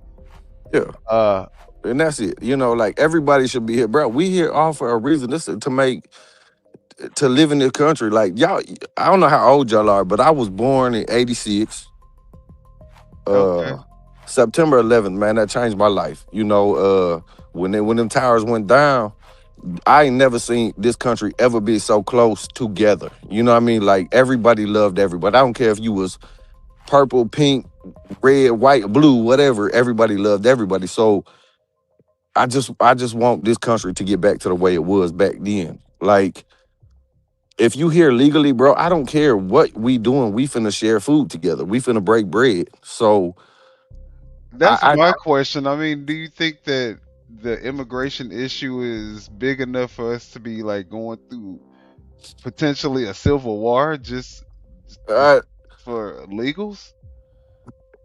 I don't think it needs to be a civil war. No, I think that like you here legally, right? Though. I mean, I was born here. I'm American. Yeah, me too, brother. So like, if they coming to your door and knocking at you, taking you out, yeah, I got a problem with that. But I just, man, it's so crazy right now, man. So what if your nanny that's taking care of your 4 kids while you're at work is picked up while your kids are at the house and you are at work and you're like, what? You're right. Yeah, you're right, because no, my kids shouldn't be stranded at that point. But at the same time, yeah, bro, I get what you're saying. I get it. Like, I get it. I get the struggle that people are going through and the realization of that. But at the same time, what if my nanny was one of them people that's out there raping little girls and now he raping my daughter? You know what I'm saying? So like, I get your point. Like, no, I don't want my kids left on the street. But at the same time, I don't. Do you let people you don't know around your kids? But you know your nanny though. And what about all the Caucasian, the other races that's in this country illegally? Because we got a lot of people from a lot of South Africans just came with a meal ticket. I mean, they got. You right. You right. Yeah, I work with some South Africans. Yeah, I work. And there's a lot of people who have extended their visa, but they're just not from brown countries, and nobody is saying anything. And they came over here on a plane. Y'all think that's what it is, like a brown thing? Because I'm just asking all straight up. I'm just asking, like, y'all think it's like a brown thing, like? Yes, it's racism to its finest. And but the whole thing about it is they're rounding up everyday Americans, whether they're brown or not. Some people that are brown are Americans, and they're arresting them. Yeah, and at this point, it don't even matter what your color is. We could really take the color out the picture, because at this point they done graduated to it. If you just have anything negative to say about them, you could get it. So I think that's why the white people are outraged, because they're like, hey, wait a minute, hold on. We not supposed to be the person that you out here shooting in point blank in their head in the broad daylight in the middle of the street. Just because they're filming you. Which is right, bro. It ain't about y'all talking to you guys. I'm sure, like, I'm a white guy you talking to right now. You know, I don't sound white. I live. I'm not culturally white, what you would expect. You can hear by the way I talk. So I just love everybody, man. I love you. I love them. But at the same time, we love everybody too. But we can't help how they feel. I mean, that's not them, bro. It's not them. It's a bigger than you and I, though. You know what I mean? It's bigger than us. They want us to go against each other so that they can. They do.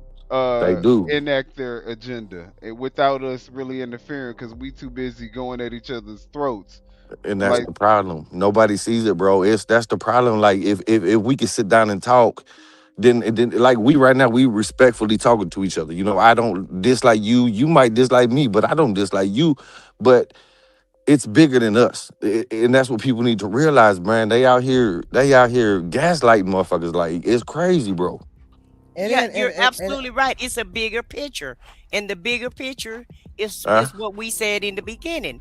It's the have and the have-nots. They want two sets of people in America. Either you, man. I want more than everything for all of us to come together, man. Stop this bullshit. Right. Like, I just want my kids to grow up safe, man. They just want 2 classes, though, Ben. And that's what it's a bigger picture, and immigration is just a distraction. Y'all And there no more? really, this is a part of Project Yeah, we hear you. 2025. Oh, Yeah, we okay, can okay. hear you. Y'all just cut out. I couldn't hear nothing. So, Okay. So what I was saying was, immigration is just a distraction to so get where everybody. y'all like from though? Like Wait, where hold on y'all one at right second. now? Hold on one second. Immigration is a distraction, and it's to State get wise. everybody against each other. And really, the bigger picture is to take all the money, give it to all the billionaires, your tax dollars, money that they spend in the government. They want to give to the billionaires, and meanwhile, everybody else is going to be on the bottom, and robots are going to be doing the job of what everybody feel like the immigrants are taking. And They so talking about basically, that's the bigger picture, in my opinion. they talking about how Democrats are socialists when you got billionaires who you know for a fact have not worked hard like the majority of the Americans here who are getting handed billions of dollars off the backs of these workers every day. So, that's the biggest socialism if you ask me, and it's the biggest transference of wealth. So, And I know I you. agree. I agree with you, Benjamin. I'm looking at what happened to humanity.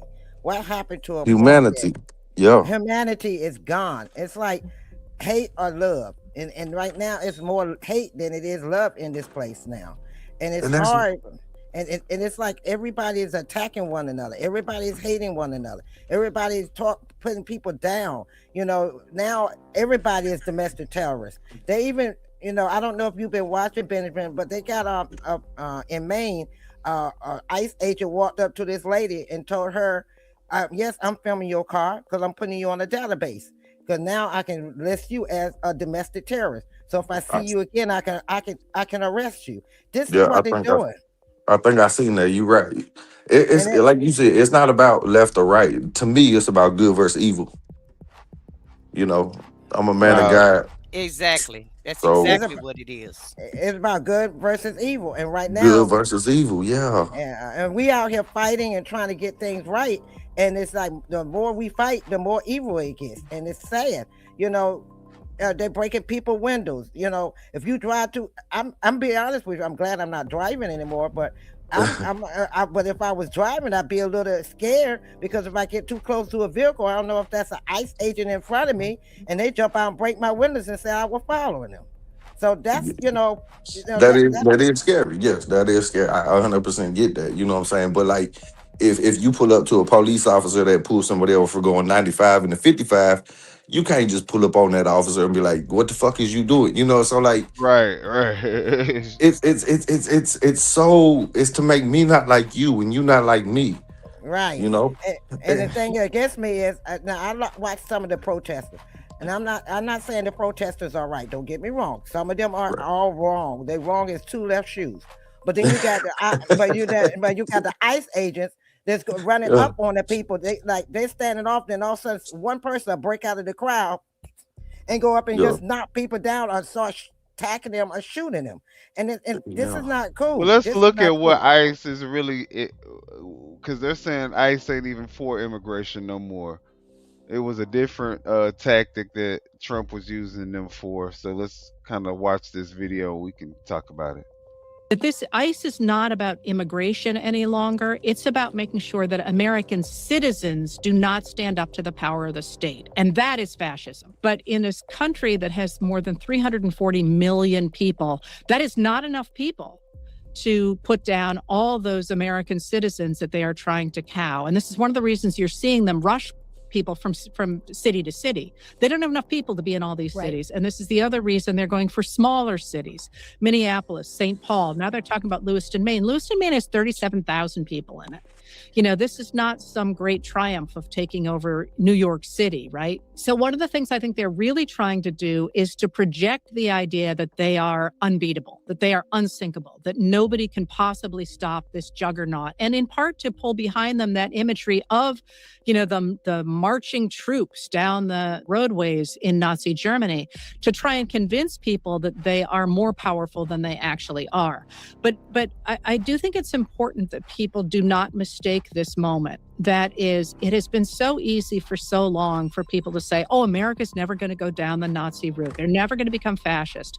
And one of the things that scholars have noted, and the U.S. government noted during World War II, is that fascism is a political ideology that Benito Mussolini developed in the 1920s. But the idea that some people are better than others and have the right to rule is deeply embedded in the United States, and was deeply embedded in the United States before Benito Mussolini was even born. So we do have the elements of fascism in our DNA. And the idea that we won't go that direction is simply belied by the fact we have in the past in the American South from 1874, for example, to about 1965. And now one of the things that really horrifies me is the umbrella of secrecy over the detention centers run by ICE. Now, we know people are dying in them. We know as of this morning, thanks to Judd Legum, that people who are being held in those detention centers are not getting medical care. You look at that, and for somebody like me, I remember the first, I mean, I wasn't alive then, I've read them, the first articles in the New York Times about Hitler's concentration camps. And But she don't remember Obama though. The first about the concentration camp. You saying Obama had those concentration camps? I'm saying Obama detained a lot more people than Trump has so far. Well, yeah, he had controversy too. Yeah, exactly. So that's what I'm saying, bro. It's about making me hate you and you hate me. You know what I mean, bro? That's what it boils down to, man. I love y'all on this other line. Man, I'm glad y'all talked to me tonight because it's so you can read the chat and the chat's talking shit. Everybody hates you and you hate me. And they're like, bro, it ain't even about that, man. If we can sit down and break bread, what is the problem? Right? I mean, I agree. it's crazy, bro. But like these people, they got us so messed up right now. Like I wish How many it, people who MAGA in the chat can say, you know what, we can agree to disagree, and we can still just live in the same America that we always been living in before this Trump shit? let's not just say before the Trump shit because it started like, bro, it's been going on. You know, it ain't just because of Trump that we're here today. Like it's crazy, bro. Like, man, why can't we just live life? You know, but at the same Because time, Trump don't won't let us. how won't Trump Every let you day, go? every day he in the because he's tearing our country apart How he every tell hour. how though? But take With every tweet that he bro, make us look stupider. He make us look more pathetic. With every time he backtracks after he threatens the entire world of tariffs, and then he backtracks and pussy pops like a little bitch. okay, bro, you getting a little No, extreme right serious. now, bro. I'm Yeah. being peaceful, bro. Like I get why you're upset, and I get it, and I'm upset too, bro. But like, No, I'm serious. I'm serious though. I'm being funny, but the funny thing is, we are a joke to the world right now, and everybody think that okay, well he's still good. I still like him. He still represent. Okay, yeah. If he represents you, let him go be a congressman or something in your state or something. But no, he doesn't need to represent the entire America as a whole because we are not this. I mean, he but is a joke. are we a joke because Trump's doing this or Trump's doing that? Or are we a joke because we're allowing men to be in women's sports? You know what I'm saying? No, Like, no one's talk. No other countries talked about America being a joke because they have allowed men in women's sports. They're talking what about other him. country allows that though? But they're talking about the country because Have you looked at some of these sports overseas where they're wearing skirts? no one gives a fuck. Does that affect your everyday day-to-day life? Does that put more money in your pocket if a boy or a girl is in a sport or not that you It, don't even look at? it does if I have a daughter who's playing against a man in a boxing ring. Okay, well Yes. then speak up then. But if it's not affecting you, why are you even worried about it? So what is affecting you about Trump taking out the illegals? The fact that he has these people going into churches, he has them going into hospitals, he has them going into schools, he has them going door to door. You've So seen he that is though. going without a to warrant, without a Yes. valid warrant. And it's on their website where they got the paperwork to say they doing administrative warrants to people homes. They're saying it out of their own mouth with DHS. It's not what we saying, it's what they saying. This is what your administration is saying, Benjamin. We're only reporting what they are telling us. They're coming out of their mouth with that. They're the ones that said they have an administrative subpoena, not federal subpoena, administrative opinion to go into your home. They're telling you, and then they describe in the website how they go about in doing it. So this is not something that we're saying out of because we believe this or being, this is what they actually put on the website. So if they go up in somebody's home, that's a rapist that rapes. No. What if they do though, is that a problem though? No, that's not a No, problem. obviously that wouldn't be a problem. Hold on, y'all. Look, I'm trying to understand where y'all coming from, but you know what I'm saying? Like we'll never understand where each of us are coming from, bro. Like it's crazy because I just want America to be safe, man. Let me ask you I want your kids to be happy. I want your kids to prosper. Like I want my kids to prosper, but I get the divide and I get it. Benjamin, You know let me what I ask mean? you a question. Let me ask you a question.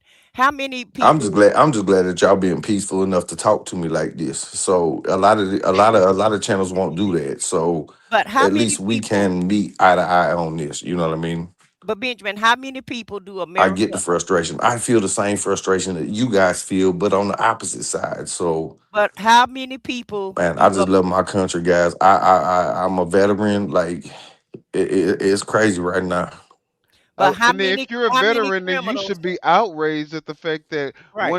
one of the people who took care of probably hundreds, maybe even thousands of veterans at that VA hospital was gunned down because he was exercising. And as a Republican, I'm pretty sure is what you identify as a Republican. You should definitely be an advocate of the Second Amendment and the fact that this man was lawfully carrying a firearm that he did not even take out But during the whole entire ordeal.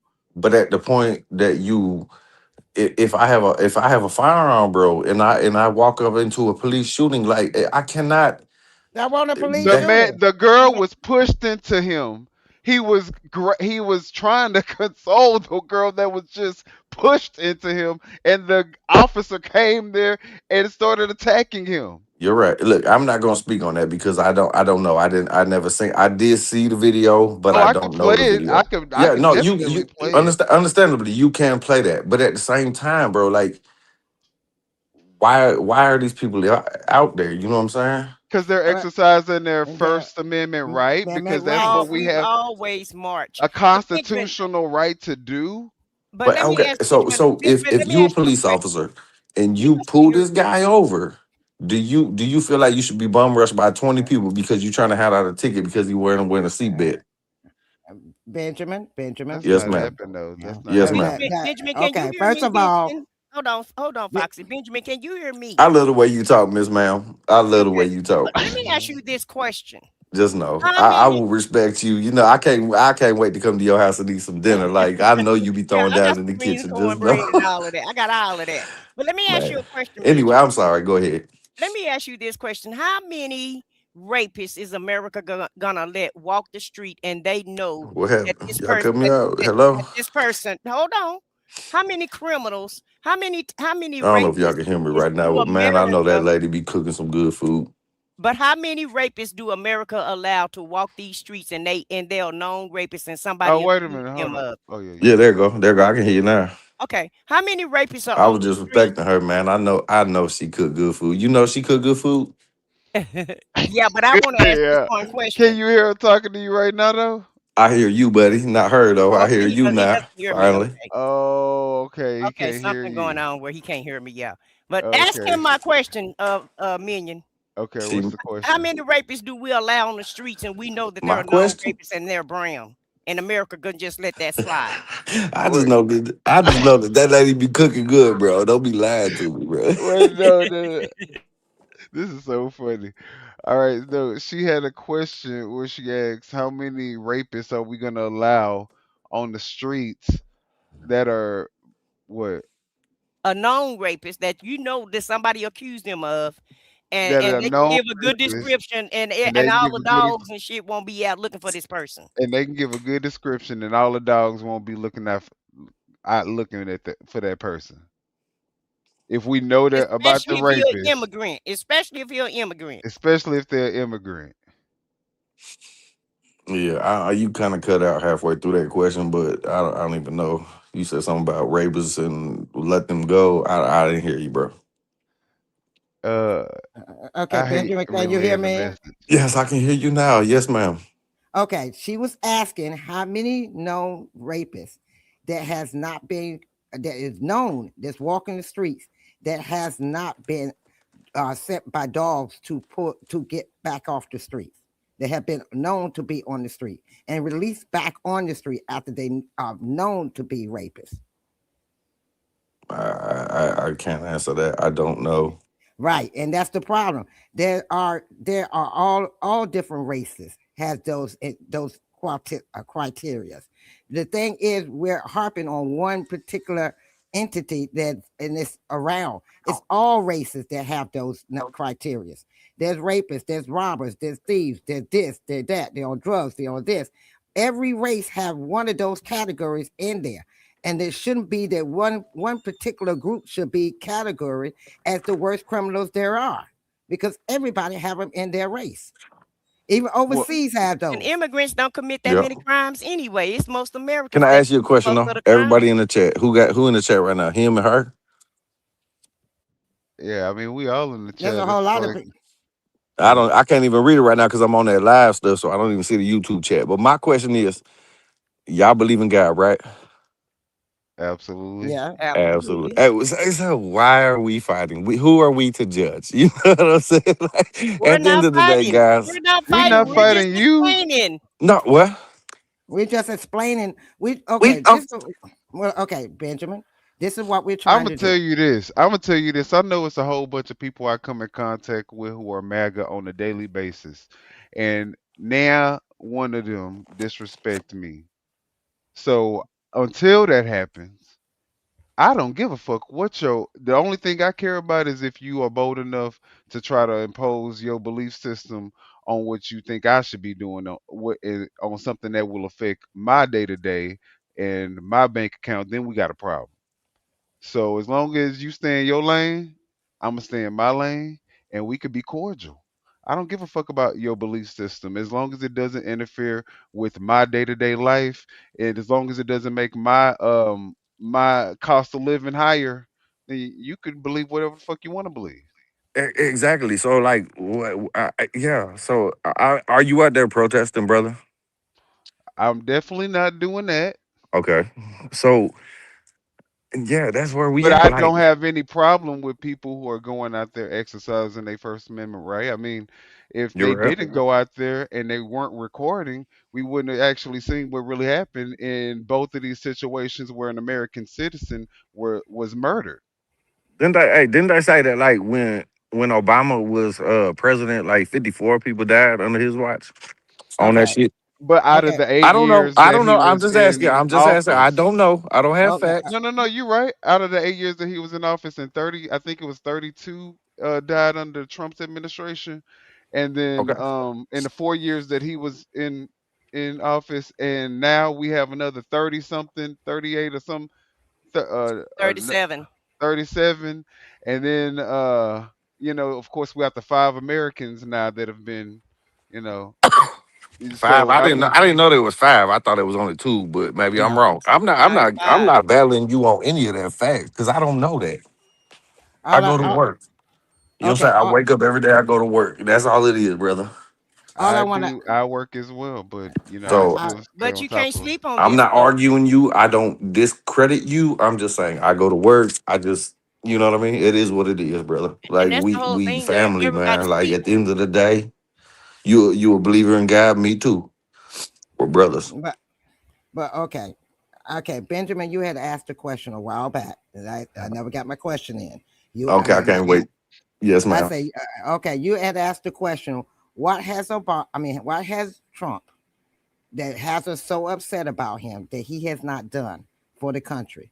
The reason Okay. I'm upset is because we keep hearing about all the money that are being sent overseas. Now, that was one of the things that he said he was not going to give money to nobody, but he gave $40 million to Argentina.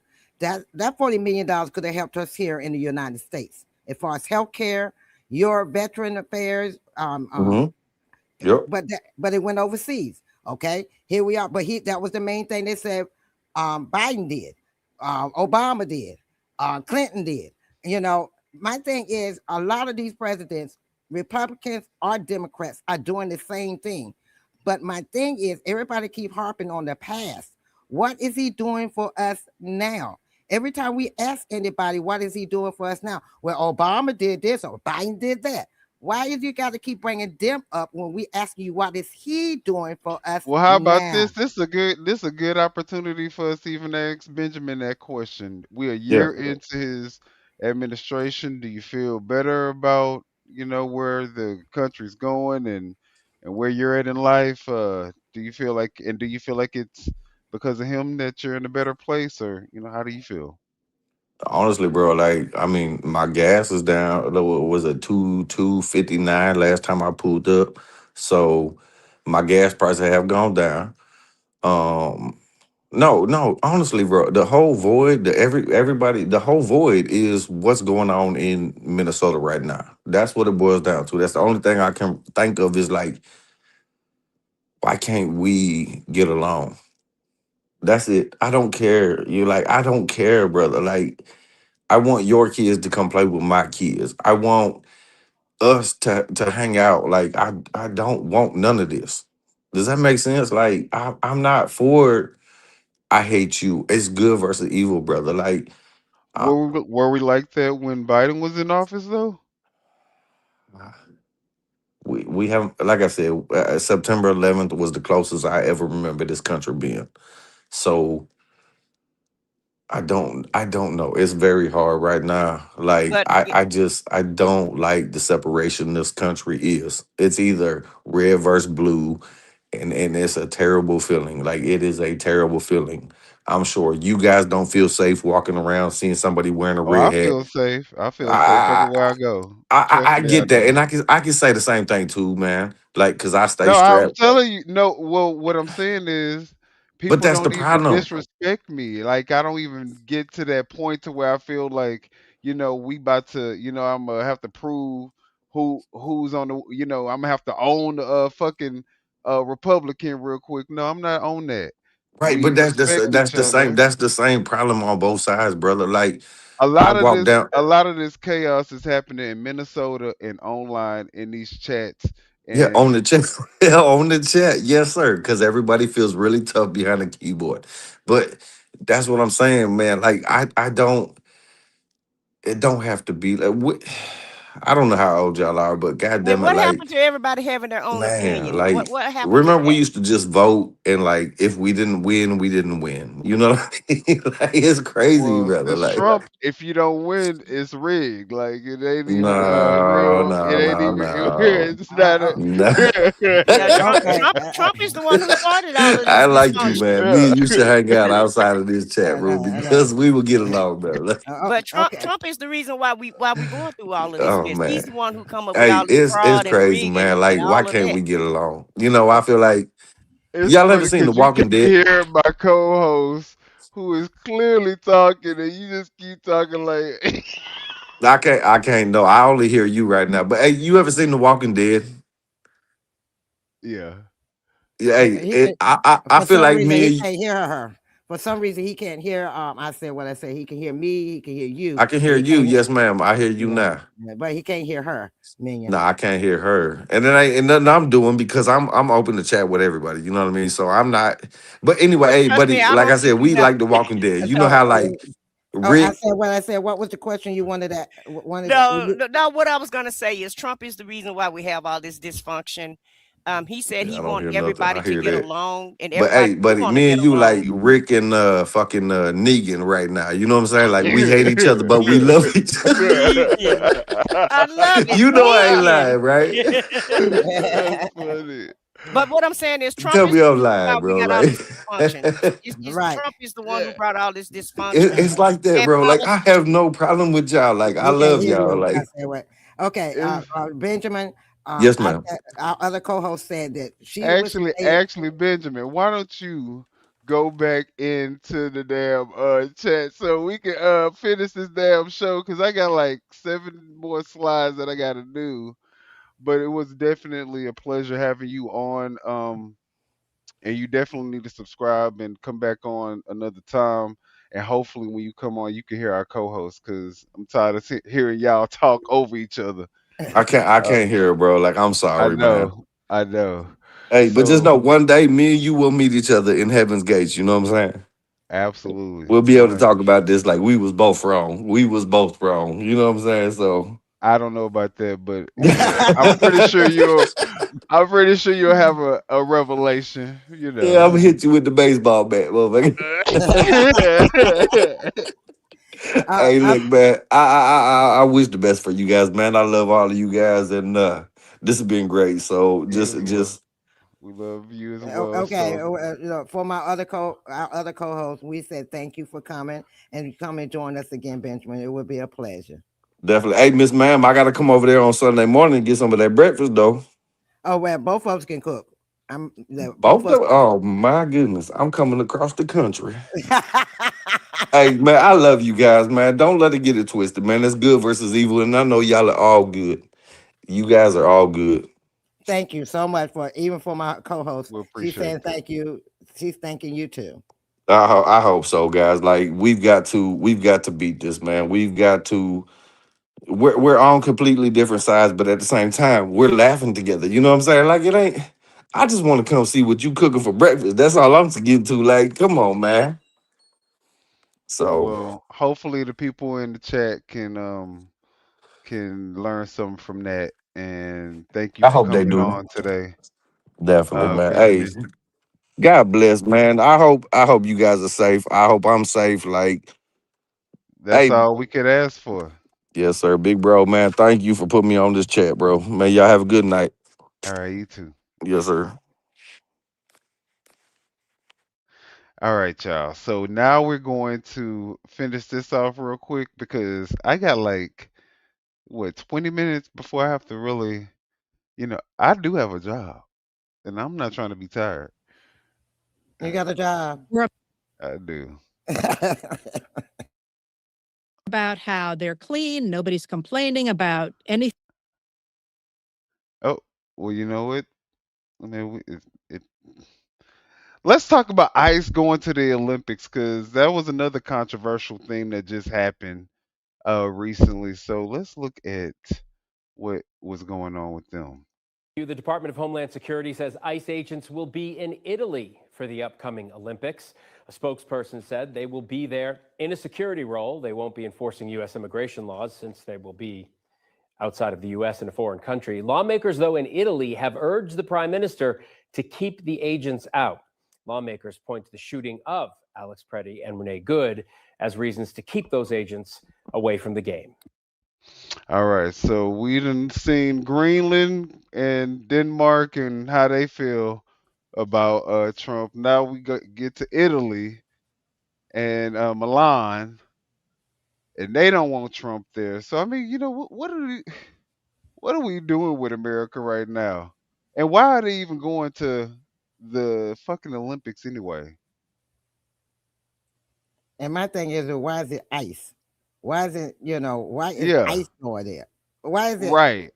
I mean, why is Yeah, it ice? I'm not understanding that. I'm not understanding why ICE is going to Italy Is for the what? law enforcement agency that is, I mean, not the Secret Service or, who else would normally do Well, these type of things? well, maybe they have to go because maybe some of them can't get a passport and they can go under the guise as state government I'm and make still, it to another country. You think that's what what the thing is the reason why they're going?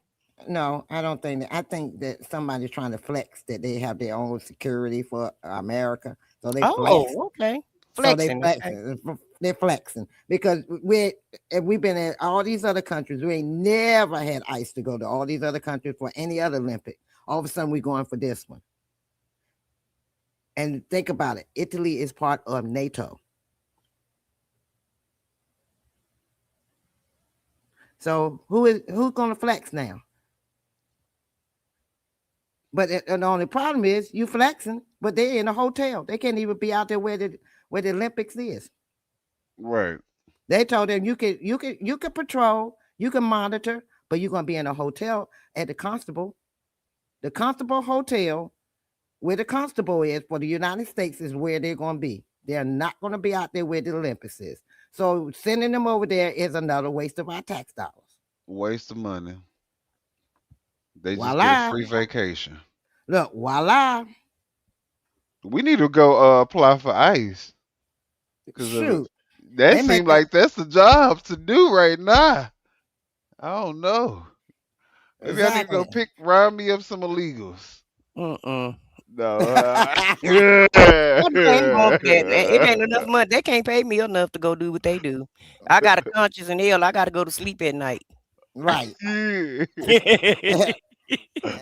So no, that ain't. They won't be in my application. No, sir. No way. My application or my name or my phone number or my name. Absolutely. I don't care how hard times get. But I mean, that'll tell you the reason why they have so many, unqualified people working for them. I mean, they get a 50,000. They get a chance to. Look, they probably they probably all competing for a chance to go to Milan, Italy, to the Olympics. They probably got all types of contests in the ICE facility. Exactly, because Agent Orange like to pit people against each other. He like all of this fighting and chaos, and he loved. We thinking it's dysfunction, and really this is how this dude has been functioning all his life. He loved the chaos. He loved the competition. He loved people fighting for his attention and, trying to impress him. That's how he does it. Yeah. That's his MO. Well, let's talk about how these goons that did all this crazy stuff that are, called ICE agents. Y'all call ICE agents, but I call them goons. We're going to talk about how they could possibly be held accountable for their crimes. Hi, everybody. Stuart Stevens here on another sad day in America. And who is he, Stuart Stevens, from where? From the Lincoln Project. Okay, yeah, the Lincoln Project, that's right. Mm-hmm. I don't want to talk today about the death squad, because that's what ICE is turning into, a death squad. I want to talk about the trial of Stephen Miller and the trial of Kristi Noem. There has to be focus. He's talking about holding them accountable. Legal framework is going to hold these criminals responsible. Oh, okay. And it's pretty clear what that should look like. It needs to be backed by a Democratic House, but it has to be done under the assumption that the president will pardon everybody, including the apparently what looks like steroided up freaks of ICE. I don't know where they get these guys. You go to the last call at the back of Gold's Gym, and guys shooting up steroids who can't get a job, and throw them in an ICE uniform and give them a gun. Don't expect great things to happen. That part. But one of the reasons that we're here now is a failure to hold Donald Trump. Well, he giving them credit because I thought they may have came maybe from, the bus stop on the side of the grocery store or something. I don't know. That's where I thought they came from, on the street corner. And they finally put the bottle down I for think mama's basements and stuff. Right. They came from there too. Oop, my bad. I always do that. Hi, everybody. Freaks of ICE. I don't know where they get these guys. You go to the last call at the back of Gold's Gym, and guys shooting up steroids who can't get a job, and throw them in an ICE uniform and give them a gun. Don't expect great things to happen. But one of the reasons that we're here now is the failure to hold Donald Trump accountable. And we can go on about why it happened, or we just know it did happen. I think it happened for the best intentions by the Biden administration. But what Democrats need to do is show outrage and show the fact that we will not accept a violation of law in America. Organized death squads. And they're being directed by Stephen Miller and Kristi Noem. And these individuals need to be tried. So there's not a state in the country which is legal to kidnap, human traffic, and murder, which is what ICE is doing. So a federal pardon is not going to get. He said they human trafficking. Stephen Miller and Kristi Noem. Murder. Jeopardy. Dang, he said they human trafficking, murdering, kidnapping. And that's what they're doing because they're not doing it under the guise of the law. They're doing it under administrative warrant, lawlessness, and, you know, really Godfather tactics is what is basically how they're handling the American public. Because don't nobody care about y'all enforcing immigration. And how about Congress do their job and you know, and I don't even know if Congress, if they would have done their job, got an immigration bill, you know, in place. And if you guys remember, they had a bipartisan immigration bill when Biden was in office. And what did Trump do? He said, kill the legislation, because he wanted to be the hero of immigration. He wanted to run on immigration because Congress was trying to do their job and put an immigration bill on the floor to try to pass, bipartisan. And even a Republican helped sponsor the bill. Right. And that wasn't good enough. So in my opinion, Trump has caused all of this disorganization, all of this chaos. And this is what he wanted so that he can implement Plan Project 2025, because that's basically what we're looking at. This is nothing but the playbook of what Project 2025 have in store for America. And if you don't conform, then they you know, and in so many words, they're just going to take you out. So that's what we're looking at. And the thing that bothers me most of all is, like you know, we're sitting back and we're, you know, don't get me wrong, we all want illegals that's out here, that are criminals, to be sent back to their country.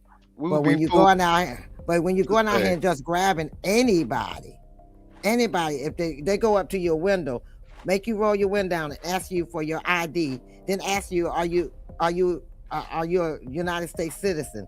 Then ask you, where were you born at? Then ask you, do you have your papers? Then ask you for your social security number. Now you've gone too far because you have an accent. There's a lot of people that's born. And you know what? The thing about it is, I'm sorry, Foxy, but the thing about it is if Barack Obama hadn't set a precedent of being able to deport the most immigrants without having all the stuff that he's, you know, going through right now, without having to break the law, without having all this controversy, without having to kill so many American citizens, without having to break I mean, if he didn't have to do that, then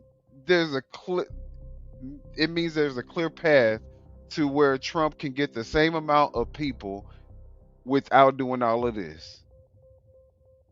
So I don't want to hear none of those excuses that anybody else is saying.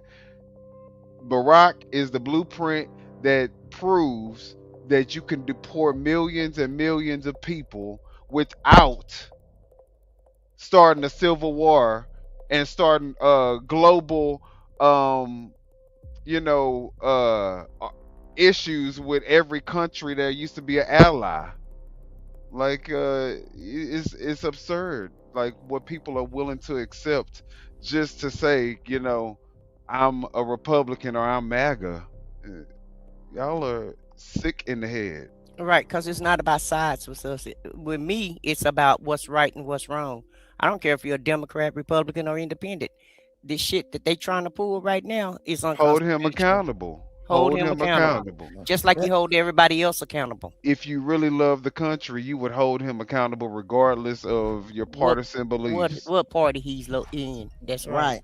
And you have to, you're sitting back and you keep saying, this person did that or that person did that. But are you making him accountable for what he's doing now, right at this moment? Ain't a motherfucker in office right now that's making it go down, to what it is now. I'm trying to use, I'm not trying to have such a vulgar mouth because it just naturally comes out. But I'm, I say it for you, the shits. Okay, you can go on now when it's time to end, you're gonna get nice. Yeah. Yeah, right. You know so you can have sweet dreams. I know, right? Been cussing up a storm. There needs to be a coalition of state attorney generals, similar to the kind of coalition that came together that brought the great tobacco tort, that finally got that huge tobacco settlement. And they need to decide where they're going to prosecute, who's going to prosecute, and they need to get about the business of prosecuting. And I know that's right. Get about the business of prosecuting. There's no reason Stephen Miller can't be arrested. There's no reason. Attorney General of a state issues an arrest warrant for him. It goes to a grand jury, presents the evidence. There's no reason Kristi Noem can't be arrested. This idea that J.D. Vance says that they have total immunity, I mean, they need to be arrested for even saying that. That's one of the tragedies should be a crime. Is 99.9%, whatever, pick a number, it's really high, of law enforcement in this country. Look, they like Newsom. What are your thoughts on Newsom? Look, I like Newsom, to be honest. I do too. And we're not gonna like 100% of what nobody do. But what we care about is, I don't care who get in office, as long as you follow the Constitution, treat everybody right and equal, and not have a vendetta against anybody, and you're trying to better my life. Because I'm gonna just tell you something, baby. If Trump got in office, I'm sorry. Right, I did not vote for George Bush, but hey, I prospered under George Bush. Okay, see, even though he robbed the country blind. But Trump got up in there. But listen, he let all of us rob the country blind. He didn't take out the we all robbed the country together, baby. Yeah, baby. So we if can he was in there doing something for the people, we don't care. Wouldn't have nothing to say. We could care less. This motherfucker you want to rob cutting Medicare, cutting all types of shit. Food stamps. Shoot, like you said, Bush. Look, I was doing good. I was man, I was doing good on the Bush. Bush helped me to be where I'm at right today. Thank you, brother Bush. Yeah, thank you, brother Bush, Father Bush. Thank both of y'all. But yeah, it's just all the corruption and the lawlessness, the fraud, the smoke, the mirrors, the bullshit, the hiding. The kidnapping, the murdering, the gaslighting, the backbiting. Nobody. Most people in their homes don't function in a dysfunction home. You don't function well when things are dysfunctional. So how can America come together? How can we function together if the top is dysfunctional and sowing chaos and bull crap every day, all day long, 24 hours a day? We done abducted and kidnapped the damn president of Venezuela. And nobody said a word. Nobody said a word. And that's not even a headline no more. Is the man gonna go to court? Like, what is he doing? What is Maduro doing? Is Maduro being fed or what? What's going on with Maduro? We like the Venezuelans. We need to see Maduro's face, because where is he at? Yeah, we ain't seen or heard from him. No, he done been to court. He done pleaded not guilty, and he done sent back to where he was. That's it. That's all you know. End the subject. Wow. So, I mean, this is the state of our nation right now. His wife said she's not guilty. Okay, it's on the books. Now they're right back where they are. So they still kidnapped. Nobody being charged. I mean, nobody has been sentenced or nothing. They just sitting in those cells, sitting where they are, and waiting for whatever else come next. Right now, everything else is going on. So, like you say, we ain't heard from the man or his wife. But let's let Stuart Stevens finish, because I got something to say when he finished talking. Professionalism, great restraint. But when you get a bunch of mass thugs with dubious backgrounds and say that they can just go out and shoot innocent civilians, no. Law enforcement goes to prison all the time in America.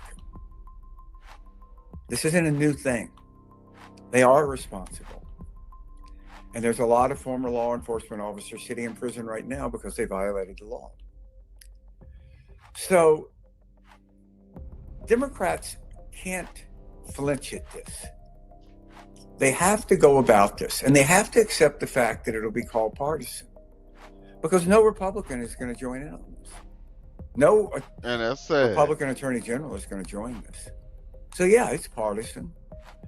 But even talking about partisan in the way that we have for decades in this country isn't really relevant, because this party I used to work in, the Republican Party, and look, I mean, you can read my book, It Was All a Lie, How the Republican Party Became Donald Trump. I helped elect more of these people than anybody out there, more governors and senators. I worked for 5 presidential campaigns. That party is an extremist movement. It's not an American political party. And what do we know about extremist movements? That they only become more extreme. The Red Guard didn't end because like a moderate faction of the Red Guard finally, emerged and brought sanity. The Khmer Rouge didn't suddenly start to reform itself. No. And this is why, such a telling moment when J.D. Vance goes out and defends Nazis. And this is all connected. So think about it. J.D. Vance is sitting around in his office and he hears about these Republicans, youngish, but not kids, some of them elected officials, who have thousands and thousands of texts praising Hitler, pro-Nazi, Holocaust deniers. And his decision is to go out and defend Nazis. Think about that. He's not a dumb guy. He's a weird, deeply damaged sort of freak of a human, J.D. Vance is. But he's not stupid. Smoky eye, He does it because he believes, and I think he's right, that the way to advance the Republican Party is to show who can be the most transgressive. So Donald Trump announced going after Mexicans as rapists. That's kind of old hat. Now we've got an army of masked men chasing brown people and murdering civilians across the country. So he's going to defend Nazis. And you can just see him, thinking to himself, okay, Marco Rubio, you're going to do that? You willing to do that? Of course, Marco Rubio, who I think if you told him that he had to offer one of his children as tribute to President Trump, he might screw up enough courage to say, can I pick the child? I mean, that is hilarious. Damn. He said, "Will offer up one of his children as a tribute to Donald Trump, and he may." That ain't even a certainty, but he may muster up enough courage to at least say, "Can I choose which one?" Damn. Yeah, that's why I said, damn. Truth talking about, we MAGA love all people. I wish that were true, Truth, but that's a lie. That's a lie. Another sad, broken character. But that party is an extremist movement that is only going to become more extreme with more and more purity tests. Starts out, Hispanics are rapists. Now we're into defending Nazis and saying that if you have a badge, you can just go shoot people in the face. Having a bad day? Need to work it out? Go shoot somebody. You'll feel better. You'll feel better. You have to be held accountable. And it has to go to the very top. And Stephen Miller and Kristi Noem. I knew Kristi Noem when she was Miss Snow Queen in South Dakota, and I was working for the governor. Snow Wait a Queen. minute, Snow Queen. Wait a Wait minute, a hold minute. Snow on. Queen. Snow Queen. Okay. Wait a minute. Not the Snow Queen. Baby, Stewart is not holding back at all. He laying it all on the table. Meth. We're But on he's it. pissed off though. He's mad. He's pissed off. I watch his show, him and Rick Wilson. Yeah. And I forget the other guy. They got another guy that they do with the Lincoln Square. And shout out to the Lincoln Square for this clip, or Stuart Stevens. I don't know which platform he's on. But you can listen to him on the Lincoln Square podcast. But you know, they talk about this stuff all the time. And Stuart has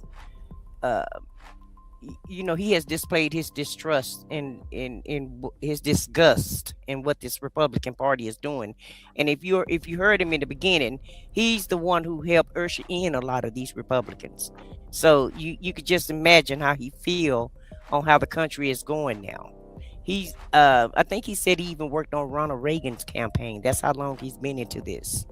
So I feel like he know what he's talking about. He know how to describe these people, and he really have worked really close to these people, so he know them in and out. Right. Well, he say he gonna probably got more of these politicians in office than any of the other ones, especially Trump. Yeah, he was a Republican strategist. And Stephen Miller, you know, it's not like these people, these freaks around Trump woke up. What's good? In 2015 or Wow. 16 and decided they wanted to be involved in Republican politics. We wouldn't let them in. I mean, the Lewandowski's, the Stephen Millers, Jason Miller, who I'm embarrassed to say was my intern at one point, Steve Bannon, all of these freaks, Kellyanne Conway, they all tried to get involved in Republican presidential politics at a high level. And the Bush campaign wouldn't have anything to do with them, and the Romney campaign wouldn't have anything to do with them, and the McCain campaign wouldn't have anything to do with them. They're not very smart. Exactly. They're using public policy and public life to work through deep personal problems. They're just freaks. And that party is what that party is now. And you can't think and kid yourself that it's going to come back to some normalcy. It's not. That party is dead. And, you know, you go back to 20, when the Lincoln Project was launched, there was sort of a division in anti-Trump, we'll call it. There were those, and I think everybody was very well into it. I think he about to talk about this America First party. Is that Yeah, he's getting ready to talk about it. Yeah. Yeah. There were those that thought that Donald Trump was an aberration and that Republicans just needed to defeat Donald Trump. And then there were those of us in the Lincoln Project. And we said, no, Donald Trump is the Republican Party. I mean, when I wrote It Was All a Lie, I wrote in that book, Trump didn't change the party, he revealed it. And that's, I don't know any other honest conclusion to come to. People don't abandon deeply held beliefs in a few years. Excuse me. I was out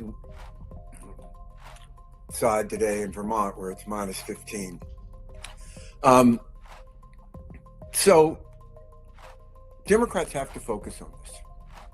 And one of the key tests, I think, for the midterms and for the potential Republican Democratic nominees for president is their ability to articulate a plan to try Stephen Miller and Kristi Noem, and the passion that they have for it. Because if we allow this to go unchecked, if we allow these people to be sitting in their office conspiring to murder people, if we allow that, what does it say about America? And so, a sad day. Hold a family of this brave man in our hearts, just as we hold the family of the brave woman who was shot. And sadly, it won't be the last. You have armed, masked men. Wait, I'm so sorry. Oh, Lord. It's so you just show you how stupid some people are. Talking about Right. Trump is going to Patriot. I knew you was laughing at this comment.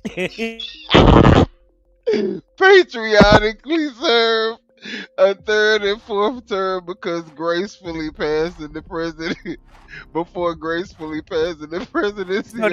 So what they saying is like homeboy got another 8 years in him. Based on them ankles and them hands, I don't think he got another 8 years to go, sir. No, you not even. He do good to make it for 8 days. Wait. They talking about before passing the presidency on to an appointee, like it ain't gonna never be another election. Baby, they asking to be taken. They are asking for a dictatorship. Why would you want to be under a damn dictatorship and kingship? Why? Well, that's what that's the opposite of what America stands for. Totally opposite of what America stands for. These people so stupid. Like I can't even believe this. And don't even know They if this happens. trolling. Well, hold on. If this actually happened, if this actually come true, and he actually stay around another 8 years, which I highly doubt, right? Allegedly, right? Then you wouldn't even be able to put this on social media. Matter of factly, whatever social media that he don't like, then it's gonna be a goner. Yeah. Whatever TV show he don't like, it's gonna be a goner. Yeah. Yeah, you won't have no freedom of speech no more. First, all constitutional amendments will be gone. Yeah. People so stupid though. They'll say anything just to troll you. Or to make themselves look right or feel better about themselves. Yeah, or feel better about themselves. Because a lot of times they be talking on here, but nobody else want to listen to them in person, so they put all of it on the chat and on the social media. Well, that's great. I'm glad to be a therapy, a place for therapy for them. Okay, no problem. All but 2 militaries in the world, unchecked, believing that they're impervious to any sort of prosecution. That's a nightmare scenario. That is the death squad scenario. And all we can do is call it out, not accept it, and hold dear to the conviction that these people will be held responsible. That's all we can Thanks do. for joining. Talk to you soon. Is have a little hope. Have a little hope. Yeah, child. Hope for the best. Expect the worst and hope for the best. That's basically what we can do. And we're gonna have to end That's it all we there, can y'all, do. child, because we've been on here past our allotted time. Right. Well, we had a few call-ins kind of set us back an hour, but it's okay. Yeah, no, it was fun. I had a good time talking to the people. Yeah. And I think we should do that I think we should do that at least once a month. Yeah, absolutely. Talk to the people. Yeah. And we'll just have a shorter show so, we can learn from tonight's experience. And y'all hit the like button so y'all can and the subscribe button and the notifications bell and hit all notifications so that y'all make sure that when we decide to do that little live where y'all can come up on here, y'all bring y'all ass up on here.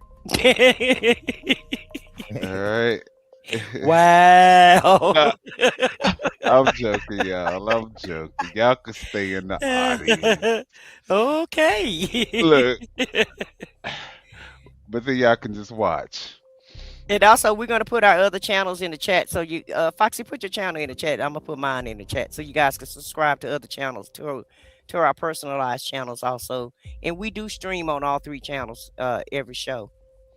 Absolutely. And they also do other content on their own channels as well.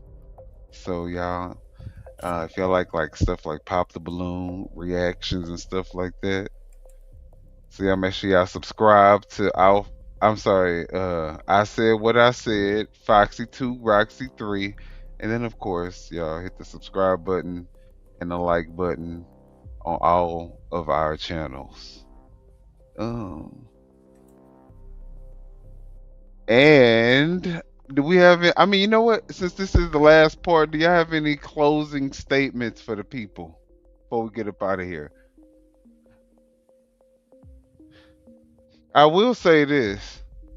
We getting too close to what I was reading like a year ago when there was a whole bunch of Hitler videos circulating. I feel like it's like deja vu, and I'm seeing what I was watching. So it feels like we're getting closer and closer, and at one point it's not going to be any turning back. And I just hope that people don't wake up too late and find themselves in a whole dictatorship and not understand how we got there. And so Benjamin was saying that he wants everybody to get along. We want everyone to get along. We're not here to tell you how to vote, who to like, what to do. We're not here to do any of that. All we're trying to do is inform you of what's going on in this current administration, all the shenanigans, all the BS, all the lawlessness, all the fraud, all the crimes, all the pedophilia, all the cover-ups. Yeah. Just everything that's wrong with this administration. And I'm not saying that other presidents didn't have problems, but I don't know any other president in history that has committed so many atrocities and has gotten away with it, and not that many people are outraged about it. So definitely pay attention. Try to do whatever part that you can do. If it's nothing but just, telling your neighbor what's going on, or, we're doing our part by being on this show. If you want to go out there in the streets and march, please march safely. And, just make sure you just try to stay safe and try to stay alive through this ordeal. And that's basically what I get y'all a German Shepherd. If you just get you a German Shepherd, make sure it's on the leash though, and I guarantee you that none of them people will mess with you. You go out there with your German Shepherd, they ain't gonna mess with you. No, but I'm talking about for your own protection, not so you can, not for nobody else, just for you, just to have some protection. All right, because we all in this together. Whether you guys believe it or not, we're all in this together. And I would definitely, look, if you are not interfering with my bank account, if you're not, like I said, increasing my cost of living, if there's no impact on my life from you, then what reason do I have to even worry about you? You know what I'm saying? So that's how we all need to be, but we can't be like that right now, because guess what? He is messing with our cost of living. He is messing with our safety. He is messing with our ability to just, exist and be okay with, not talking to anybody and being isolated. We can't even do that. So not without getting insulted, and not without being accused of trying to do something that we're not trying to do, other than just trying to inform the public. And well, ICE can come to your house right now and break into it if they think you are. So you don't even have peace from ICE. You might. Exactly. ICE can go to anybody's door at this point. Yeah. Because they're not doing it lawfully. And all we ask is that you follow the laws. That's it. That's it. That's all. That's it. We don't care who in the presidency, because at the end of the day, none of those presidents really help I'm just gonna be real with it. They don't help the black community that much anyway. Right. And you can go in any black neighborhood in any city in America, and they all look the damn same: desolate, raggedy houses, and a bunch of trash, and a bunch of broken down buildings that they won't even demolish, and no type of innovation, and it's always been that way for the black people. So the black people, They're not complaining about that because black people gonna make a way out of whatever way they have. Okay, we know how to survive. We're gonna survive no matter what happens. Right. But right is right and wrong is wrong. And then you're trying to start to come after us, because I got plenty of videos of ICE agents going after regular black people, like black people with a black accent that you know ain't from no damn foreign place, but you messing with them anyway. You know what I'm saying? So now you changing the game again. And so anyways, guys, that's all that we have for tonight. Foxy said she loves y'all and thank y'all, and she agreed with everything that we said, and we will see y'all on the next show. So good night, everybody. Good night. We love you guys. Hit the like button. Yep, hit that like button and subscribe to the channels. That's right. And we are out. Yeah, you know what time it is. No scripts, no filters, no fear. We said what we said and meant that. Off the record, yeah, we keep it real. No filter shit, we say what we feel. Politics, stories, truth on display. Come on, we talk that talk in our own way. Off the record, minion the God, let's go. Foxy 2 Roxy 3, she go hard. I swear on everything, that is exactly what he said right here in the studio. That is the funniest thing I have heard all week. So hard, busy with the facts, she never miss. Nah. I said what I said, that's the twist. Off the record, yeah, come and catch the vibe. Where real ones talk and the truth survive.